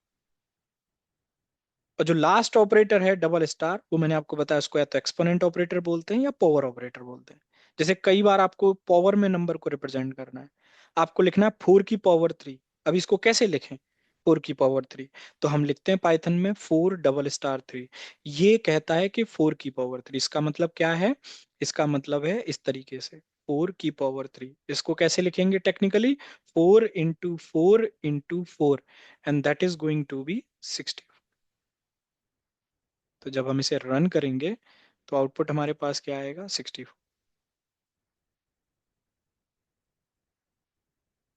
तो प्लस है, माइनस है, इनटू है, डिवीजन ऑपरेटर है, मॉड्यूलर साइन है, फ्लोर डिवीजन है और पावर ऑपरेटर है।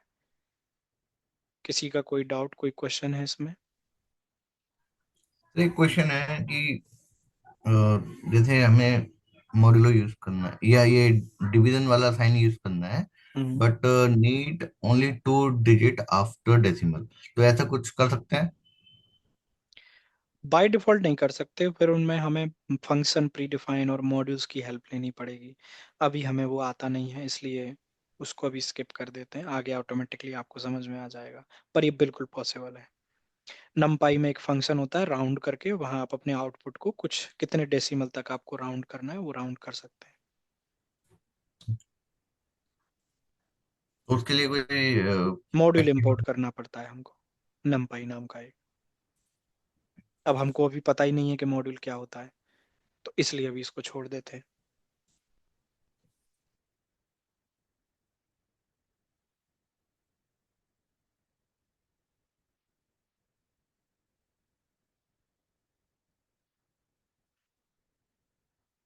दूसरा जो ऑपरेटर है वो आपके पास में कंपैरिजन ऑपरेटर आता है, इसको हम लोग रिलेशनल ऑपरेटर भी बोल देते हैं इनको।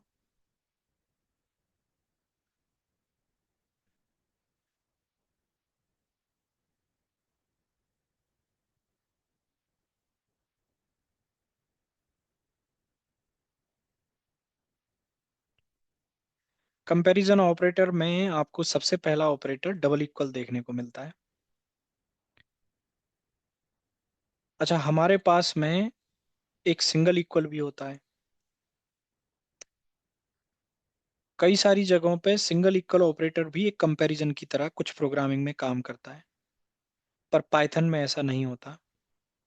पाइथन में सिंगल इक्वल ऑपरेटर एक असाइनमेंट ऑपरेटर होता है, जो कि वैल्यू असाइन करने के लिए यूज होता है, कंपेयर करने के लिए नहीं। जब आप लिखते हैं x इज इक्वल टू 34, इसका मतलब है आप 34 असाइन कर रहे हैं x variable. The value will be always assign from right side to left side. अगर आप लिख रहे हैं y is equal to 90, that does mean you are assigning 90 to y variable. But अगर आप लिख रहे हैं x is equal to y, that does mean you are assigning the value of y to x variable. The value will be always assign from left to right. पर अगर हम यहीं पर लिखते हैं x double is equal to y, now we are not assigning the value, now we are comparing the value, whether the value of x and y is equal or not. The value of x is 34, the value of y is 90, and these both are not equal, the condition will be false. तो जो single equal operator है वो assignment operator है, और जो double equal operator है वो आपका कंपैरिजन ऑपरेटर है, जो कि वैल्यू को कंपेयर करने के लिए यूज होता है। डबल इक्वल तब ट्रू रिटर्न करता है जब वैल्यू इक्वल होती है। एक होता है हमारे पास में नॉट इक्वल, ये तब रिटर्न करता है वैल्यू जब वैल्यूज इक्वल नहीं होती। आप क्या कह रहे हैं इस लाइन में, लाइन नंबर 12 में आप कहना चाह रहे हैं क्या x इक्वल नहीं है y के? हाँ, x इक्वल नहीं है y के, क्योंकि x की वैल्यू अलग है और y की वैल्यू अलग है, तो मतलब स्टेटमेंट सही है। अगर स्टेटमेंट सही है तो फिर ट्रू रिटर्न होगा। Less than, greater than, less than equals to, and greater than equals to. Less than और लेस देन इक्वल टू में क्या डिफरेंस है? मान लो आप कह रहे हैं इज 18 लेस देन 18, क्या 18 18 से छोटा है? नहीं, 18 18 से छोटा नहीं है। यहाँ ये आपको क्या रिटर्न करेगा? फॉल्स। पर वहीं अगर आप कह रहे हैं इज 18 लेस देन और इक्वल्स टू 18, अब आप कह रहे हैं कि क्या 18 18 से छोटा है और इक्वल है। अब आप सिर्फ लेस देन नहीं चेक कर रहे, अब आप लेस देन के साथ साथ इक्वल टू भी चेक कर रहे हैं। 18 18 से छोटा तो नहीं है, पर वो उसके इक्वल है, इसलिए इस केस में ये आपको ट्रू रिटर्न करेगा। सपोज करो आपके पास एक डेटा है और आप एक कंडीशन लगा के डेटा को फिल्टर कर रहे हैं। आप कह रहे हैं कि वो सारी वैल्यूज रिटर्न करो जो लेस देन 50 है, पर 50 को नहीं इंक्लूड करना चाह रहे आप, तब आप सिर्फ लेस देन लगाएंगे। पर आप वहीं पर अगर कहते हैं दूसरी स्टेटमेंट में कि वो सारा डेटा रिटर्न करो जो लेस देन है और इक्वल टू 50 है, मतलब अब लेस देन वाले तो चाहिए ही चाहिए 50 से, पर 50 को भी इंक्लूड करना है, तो फिर लेस देन इक्वल टू लगाएंगे। ऐसे ही ग्रेटर देन और ग्रेटर देन इक्वल टू काम करता है। इनको बोलते हैं कंपैरिजन ऑपरेटर।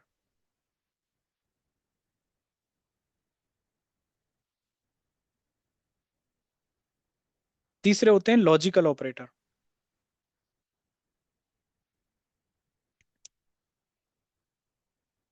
लॉजिकल ऑपरेटर में आपको तीन ऑपरेटर देखने को मिलते हैं।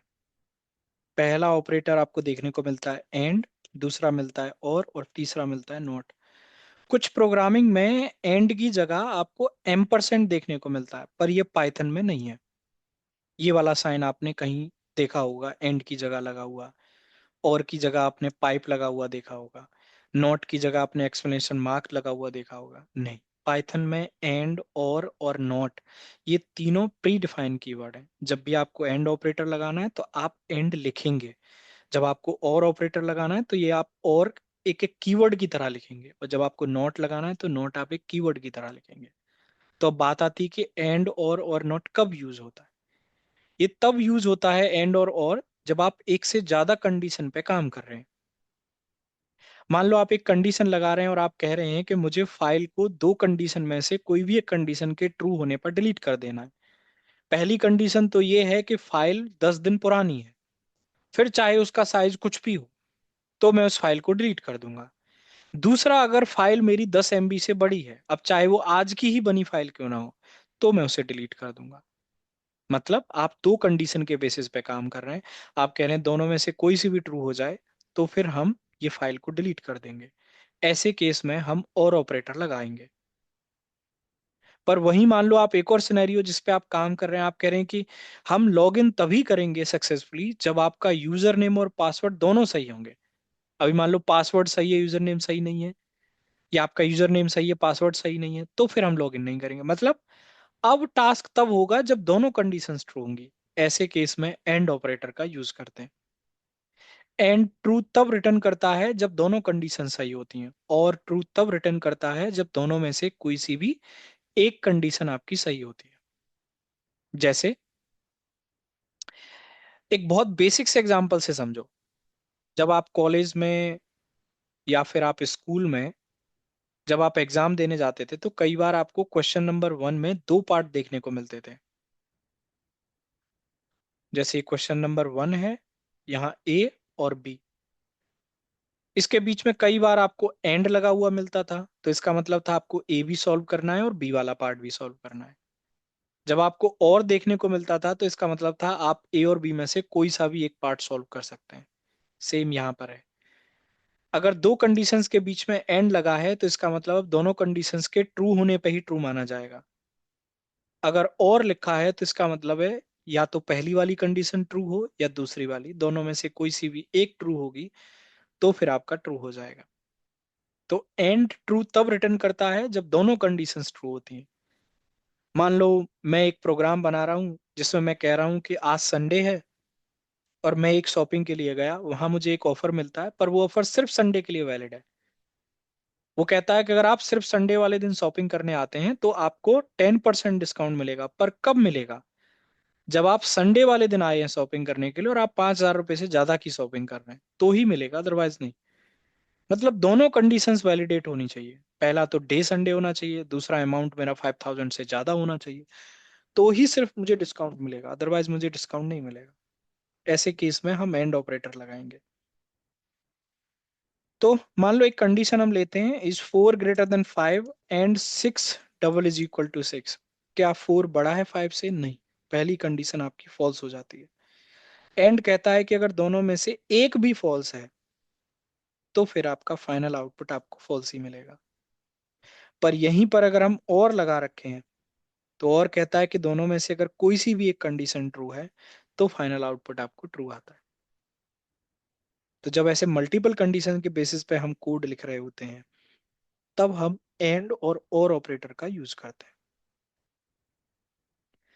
नॉट ऑपरेटर को रिवर्स ऑपरेटर बोला जाता है, इनवर्स ऑपरेटर, सॉरी।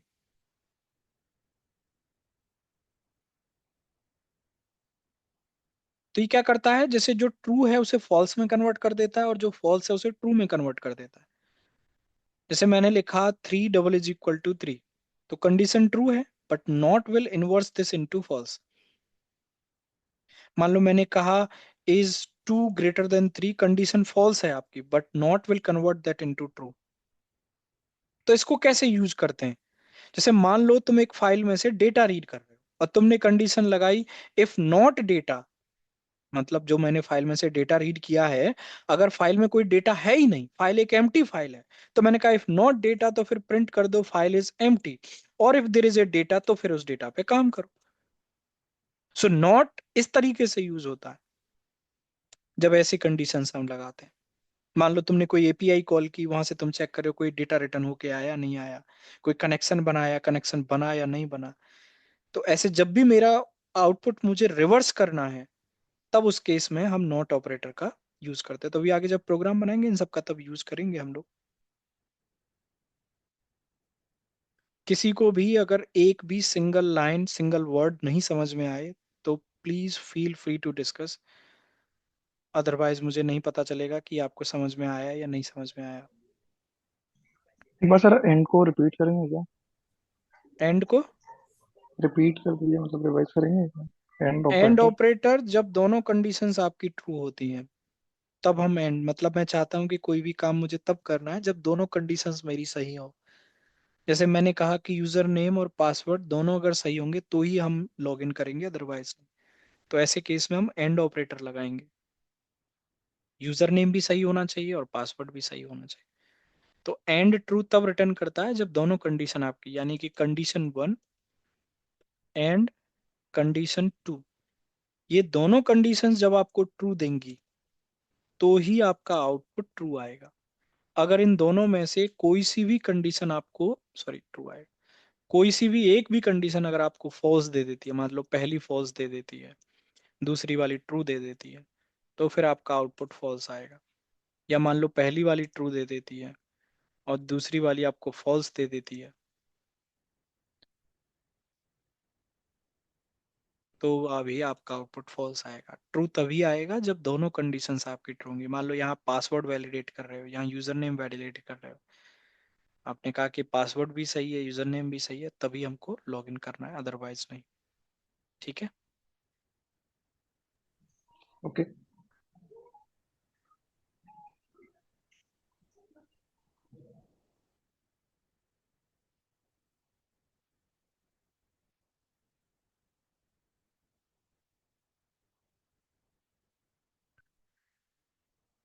चौथा जो ऑपरेटर आपको देखने को मिलता है वो मिलता है मेंबरशिप ऑपरेटर। अब ये एक ऐसा ऑपरेटर है जो आपको और प्रोग्रामिंग में देखने को नहीं मिलेगा।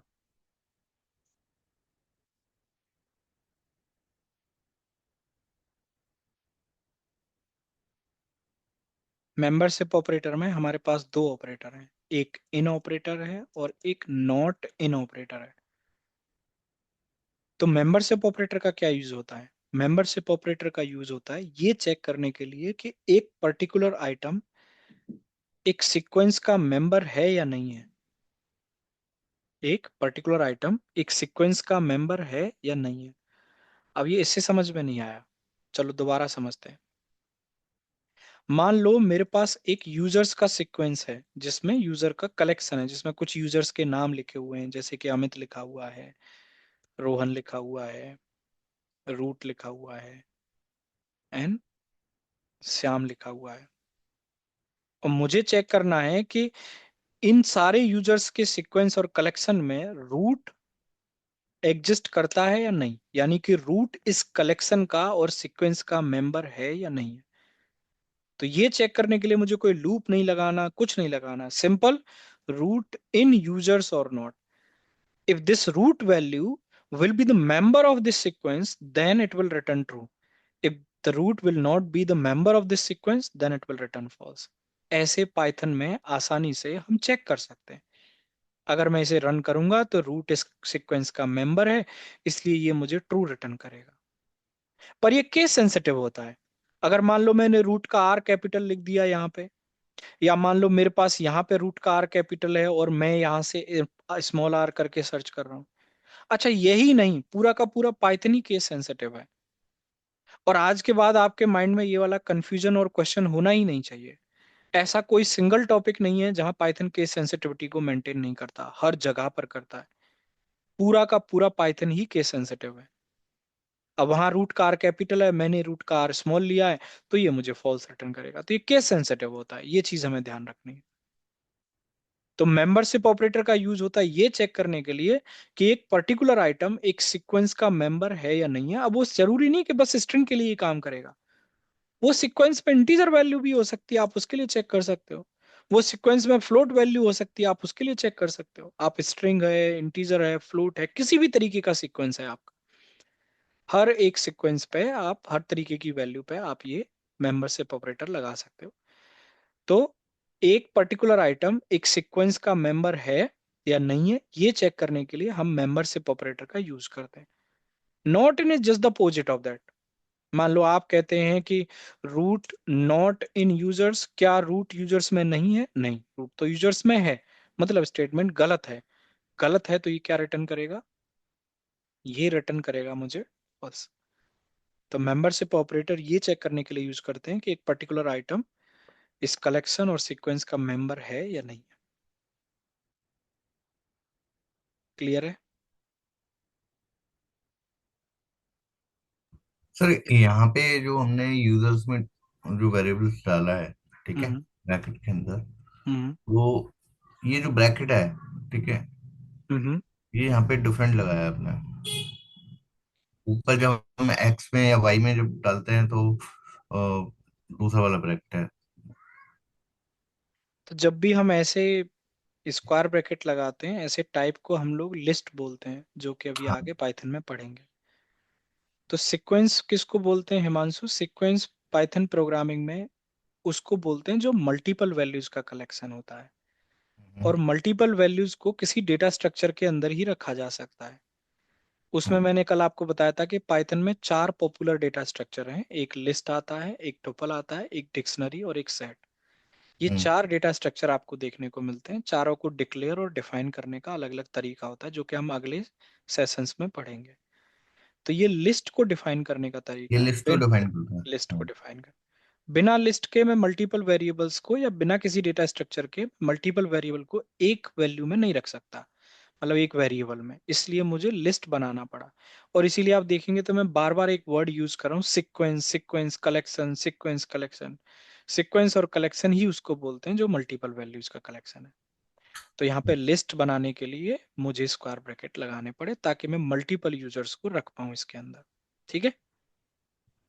और जस्ट वांट टू से वन थिंग सर, ये जो छोटी छोटी बारीकी क्वेश्चंस हैं, ये इसी को पूछने के लिए मैंने कोर्स ज्वाइन किया है। हाँ तो हाँ, आप ये मैंने ना कब कहा समझिए से आप मत पूछो। मतलब ये ना समझिएगा एटलीस्ट कोई कि तो पूछ रहा है सेशन में, कोई और तो पूछ ही नहीं रहा, तो मैं तो बिल्कुल भी ऑफेंड नहीं सर हो रहा, मुझे तो पॉजिटिव में ले रहा हूँ उसको। फ्रैंकली बताऊं, मैं जो ऑटोमेशन करता हूँ करंटली पाइथन को चैट जीपीटी के थ्रू यूज करता हूँ, but I want to learn कि करना क्या है। करने को तो ऑटोमेशन को पायलट और नहीं ये नहीं नहीं सब नहीं, चीजें हैं। तुम इसको पता नहीं क्यों ऐसे तरीके से देख रहे हो, पर नहीं, मैं कभी कभी तुम सर जैसे, ट्रेनर ट्रेनर जो है अब यार नेगेटिव हर पे किसी जाते के हैं। लिए आप किसी दूसरे को नहीं उसकी तरह उंगली पे देख सकते ना। हर उंगली अलग हाँ। अलग होती है। अब एक उंगली छोटी है तो दूसरी को छोटी नहीं समझ सकते, या एक बड़ी है तो दूसरी को बड़ी नहीं समझ सकते। सबका अपना ओके। अपना तरीका होता है।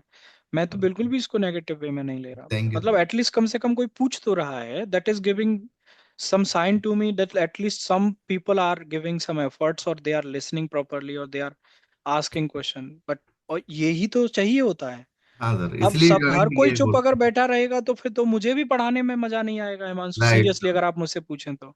राइट। फिर क्या होगा कि 2-3 सेशन के बाद मैं भी आऊंगा, पढ़ाऊंगा और निकल जाऊंगा। अब नहीं, वो मुझे भी तो सही। लगेगा ना कि जब कोई बोल ही नहीं रहा, कोई पूछ ही नहीं रहा, तो मैं क्या करूं। तो फिर मान लो अगर मैं जो 4 टॉपिक पढ़ाने आया हूँ उसमें से 3 पढ़ाऊंगा और चला जाऊंगा। जब आप मुझसे पूछेंगे, जब आप मुझे और ज्यादा एफर्ट्स देंगे अपनी तरफ, तो मुझे लगेगा कि यार आप भी इंटरेस्ट ले रहे हैं। चलो ठीक है, 4 पढ़ाने आए थे, आपने कहा कि सर मुझे ये भी नहीं समझ में आया, तो मैं सोचूंगा अच्छा ठीक है, इसको समझाने के लिए हो सकता है मैं 5वां भी टॉपिक आपको पढ़ा के जाऊं। आप समझ रहे हैं मैं क्या कहना चाह रहा हूँ? तो ये राइट सर, राइट। दोनों तरफ से होता है भाई। अगर आप ही एफर्ट्स देते रहेंगे, मैं एफर्ट्स नहीं दूंगा तो भी, ये एक तरीके से आप सोचिए कि हम एक गाड़ी के 2 पहिए हैं, इनमें से अगर एक भी आगे पीछे चलेगा तो वही कहानी बेकार है। अगर आप एफर्ट्स देंगे, मैं नहीं एफर्ट्स दूंगा, तो वहां को हमको कोई बेनिफिट नहीं मिलने वाला। सिर्फ मैं ही एफर्ट्स दूंगा, आप एफर्ट्स नहीं देंगे, तो वहां भी हमको सर कोई बेनिफिट। तो हम दोनों को साथ चलना पड़ेगा। तो आप राइट। पूछिए, जितना क्वेश्चन पूछ सकते हैं रेलेवेंट टू टॉपिक जो भी है, आप बिल्कुल पूछिए sir. Out of the topic है तो वो आप आगे पीछे पूछ लीजिए। हाँ सर, हाँ बिल्कुल बिल्कुल। रेलेवेंट टू टॉपिक है, आप एक बार पूछिए, 4 बार पूछिए, उसमें कोई इशू नहीं है सर। क्योंकि मेरे को कंफ्यूजन यही रहता है सर, ये कहाँ पे ब्रैकेट नहीं नहीं, लगाना है, कोई कहाँ पे दिक्कत नहीं, नहीं वो लगाना धीरे धीरे सब हो जाएगा अपने आप से। जब आप प्रैक्टिस करोगे, सीखोगे, पढ़ोगे, ये सब कुछ अपने आप से क्लियर हो जाएगा।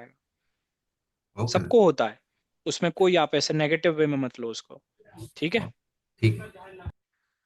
सर एक क्वेश्चन और है, ये जब आप कोई भी कमांड एग्जीक्यूट करते हो तो हम्म। आप डायरेक्ट एंटर मारते हो रिजल्ट आता है, या शिफ्ट एंटर मार के शिफ्ट प्लस आउटपुट एंटर, आती shift plus enter sir, shortcut था ना स्टार्टिंग में मैंने बताया था। शिफ्ट है? प्लस एंटर से उसको रन कर पाते हैं। तो जब भी मैं रन करता हूँ, shift plus enter button use करता हूँ। ठीक।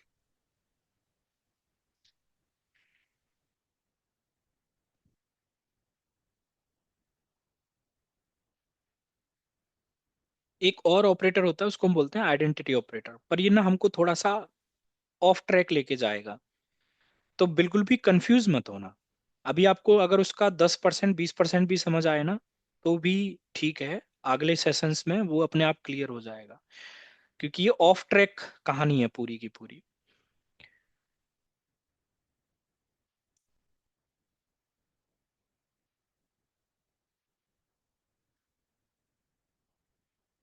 आइडेंटिटी ऑपरेटर में हमें 2 ऑपरेटर देखने को मिलते हैं, इज ऑपरेटर और इज नॉट ऑपरेटर। ऐसा ये बहुत ज्यादा फ्रिक्वेंटली यूज नहीं होता, ये आपको बहुत कम यूज होने को दिखेगा। पर ये जो मेंबरशिप है, ये तो बहुत ज्यादा यूज करते हैं अपन लोग। ये आइडेंटिटी ये बहुत कम देखने को मिलता, बट फिर भी हमारे पास ऑपरेटर है तो हमें तो पढ़ना ही है। तो ये आइडेंटिटी ऑपरेटर का यूज क्या होता है, ये समझाने के लिए ना मुझे आपको एक ऑफ ट्रैक की कहानी समझानी पड़ेगी। मतलब हमको थोड़ा सा मेमोरी मैनेजमेंट को एक बार समझना पड़ेगा। तो मेमोरी मैनेजमेंट का क्या मतलब है कि जब आप लिख रहे हैं x इज इक्वल टू 23 और y इज इक्वल टू 23, तो आप ये जानते हैं कि ये वैल्यू मेमोरी पे जाके स्टोर होती है। ऑब्वियसली मेमोरी पे कोई एक स्पेस ऑक्यूपाई होता है, और ये सब टेम्परेरी डेटा होता है। ऐसा जो टेम्परेरी डेटा होता है इसको बोलते हैं नॉन परसिस्टेंट डेटा, और जो परमानेंट डेटा होता है उसको बोलते हैं परसिस्टेंट डेटा। तो ये जो टेम्परेरी डेटा है ये रैम पे स्टोर होता है, और रैम इस तरीके से छोटे छोटे चंक्स में बना हुआ रहता है अपना, उसके किसी एक चंक पे जाके ये डेटा स्टोर होता है। और हर प्रोग्रामिंग का ना मेमोरी मैनेजमेंट का अलग अलग तरीका होता है। तो पाइथन का तरीका क्या होता है मेमोरी मैनेजमेंट का? पाइथन कहता है कि जैसे ये x का 23 यहाँ पे डिक्लेयर किया उसने, इसको x पॉइंट आउट कर रहा है अभी, ठीक है, ऐसे पॉइंट आउट करता है। x के पास में उस जगह की लोकेशन की रेफरेंस होती है, और उसी के थ्रू आप उस वैल्यू को यूज कर पाते हो, अपडेट कर पाते हो, एक्सेस कर पाते हो, जो भी कर पाते हो। तो अभी 23 y भी पॉइंट आउट कर रहा है। तो अभी क्या है कि ये जो 23 है वो एक नई मेमोरी ना ऑक्यूपाई करके उसी मेमोरी की रेफरेंस y को भी दे देगा। तो अगर दो वेरिएबल्स की मेमोरी रेफरेंस सेम है, मतलब जैसे मान लो मेरा और हिमांशु का जॉइंट बैंक अकाउंट है, तो इसका मतलब हुआ कि हम दोनों एक ही बैंक अकाउंट को रेफरेंस करते हैं। तो इसका मतलब हुआ कि जो बैंक अकाउंट नंबर है वो सेम है हम दोनों का। तो मतलब हम दोनों का जो बैंक का आइडेंटिटी है वो सेम है। यहां भी वो यही कह रहा है कि अगर दो वेरिएबल्स मेमोरी में सेम ऑब्जेक्ट को पॉइंट आउट कर रहे हैं, दैट डज मीन उन दोनों की आइडेंटिटी सेम है।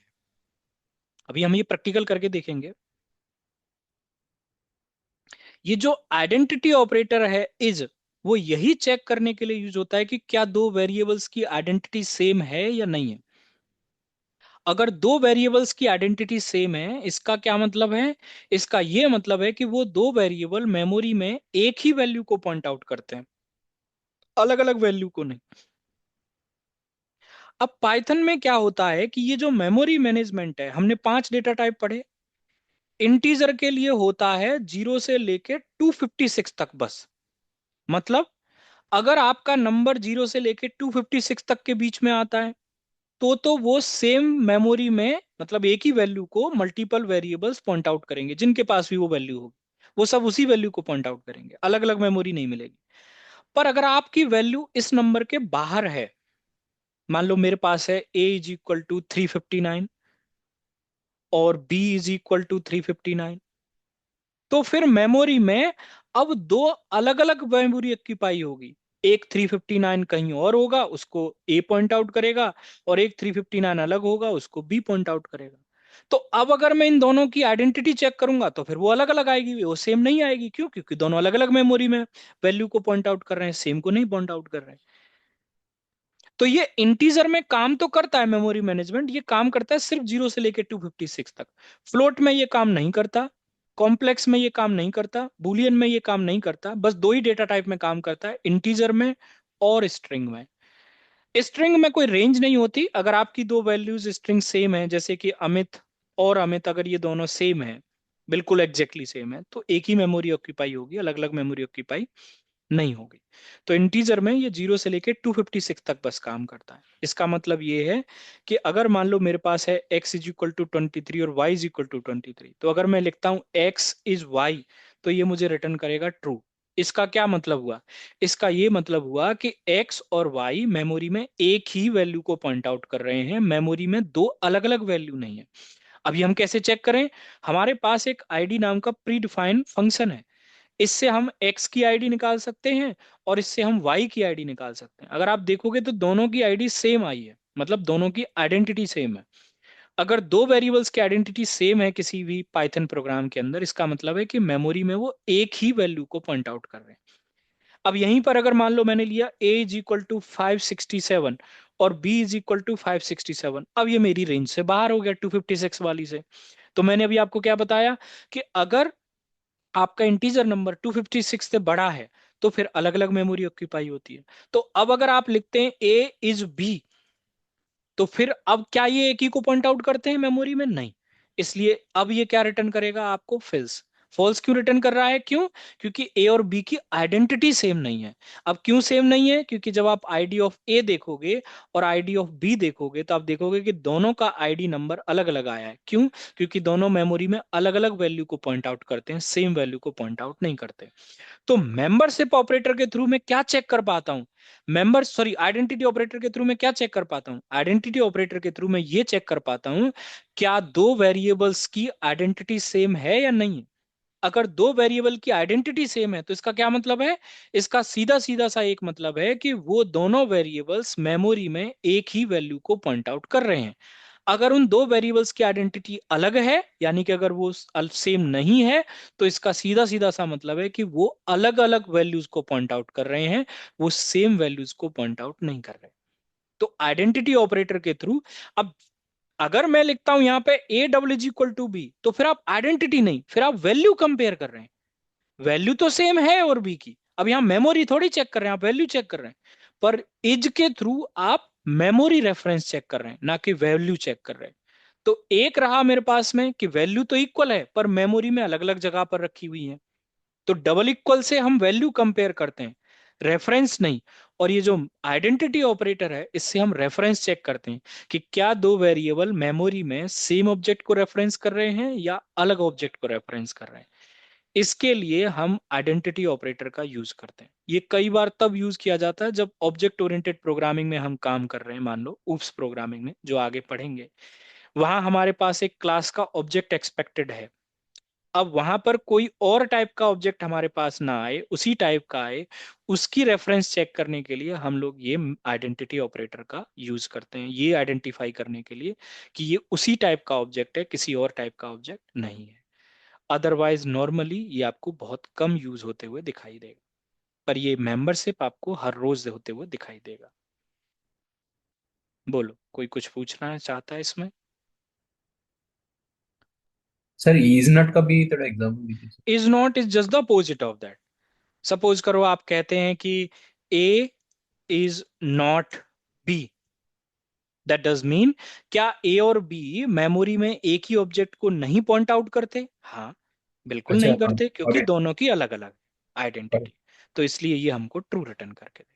तो सर किस केस में आइडेंटिटी मतलब सेम हो सकती है? जैसे अभी वैल्यू तो आपने सेम तभी डाली है। सेम, जब नंबर आपका 0 से 256 के बीच में है, ओके। तभी सेम हो सकती है इंटीजर के केस में।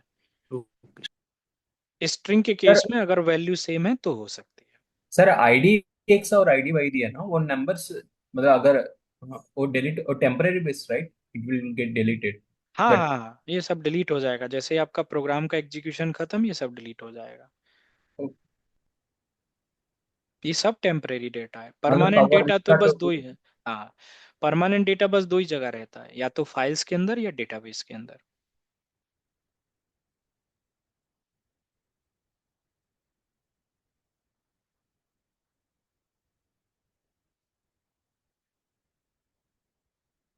हमारे पास में दो ऑपरेटर और बचे हैं, वो मैं अगले सेशन में डिस्कस करूंगा, आज नहीं।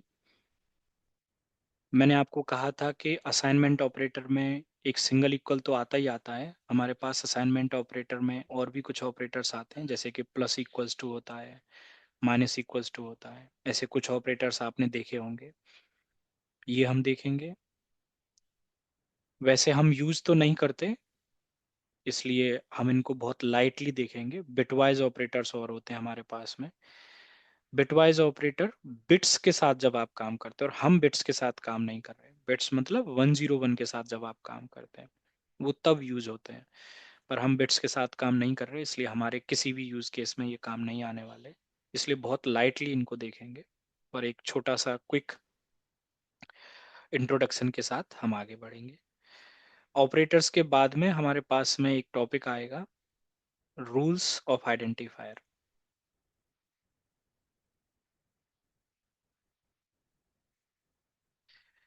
तो रूल्स ऑफ आइडेंटिफायर में जैसे आइडेंटिफायर किसको बोलते हैं? जैसे वेरिएबल का नाम हो गया,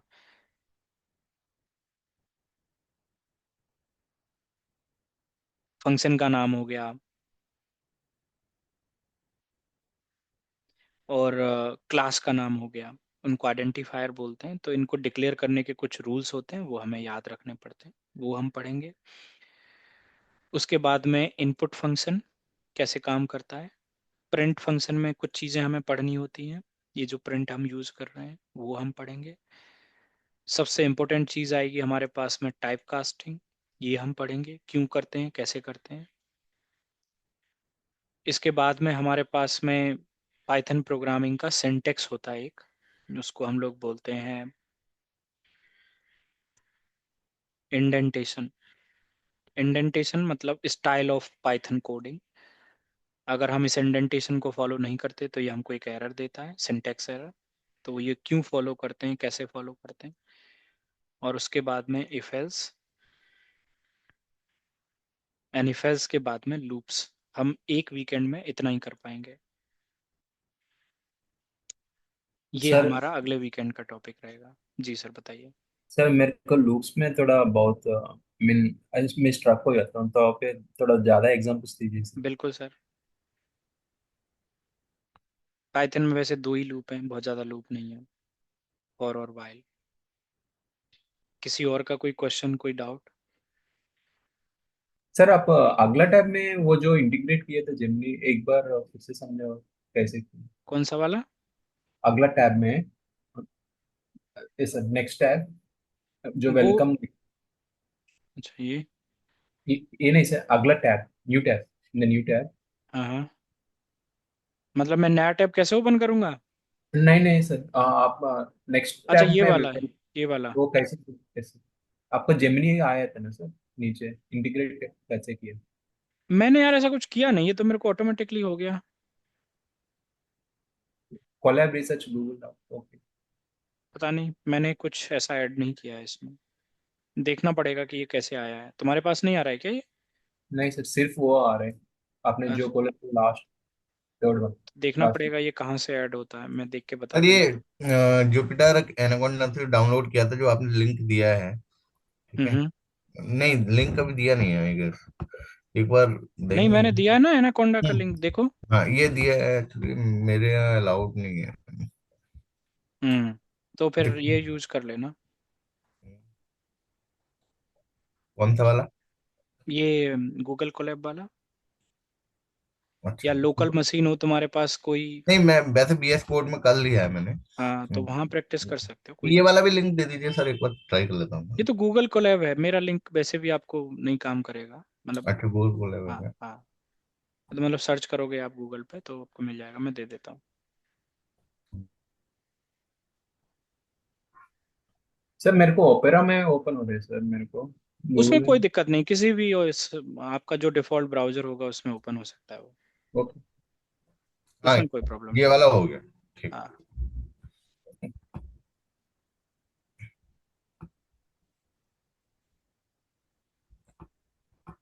ओके, तो नेक्स्ट वीकेंड हमारा ऑफ रहेगा, मैं आपके ग्रुप में भी मैसेज ड्रॉप कर दूंगा ये ऑफिशियली, ठीक है।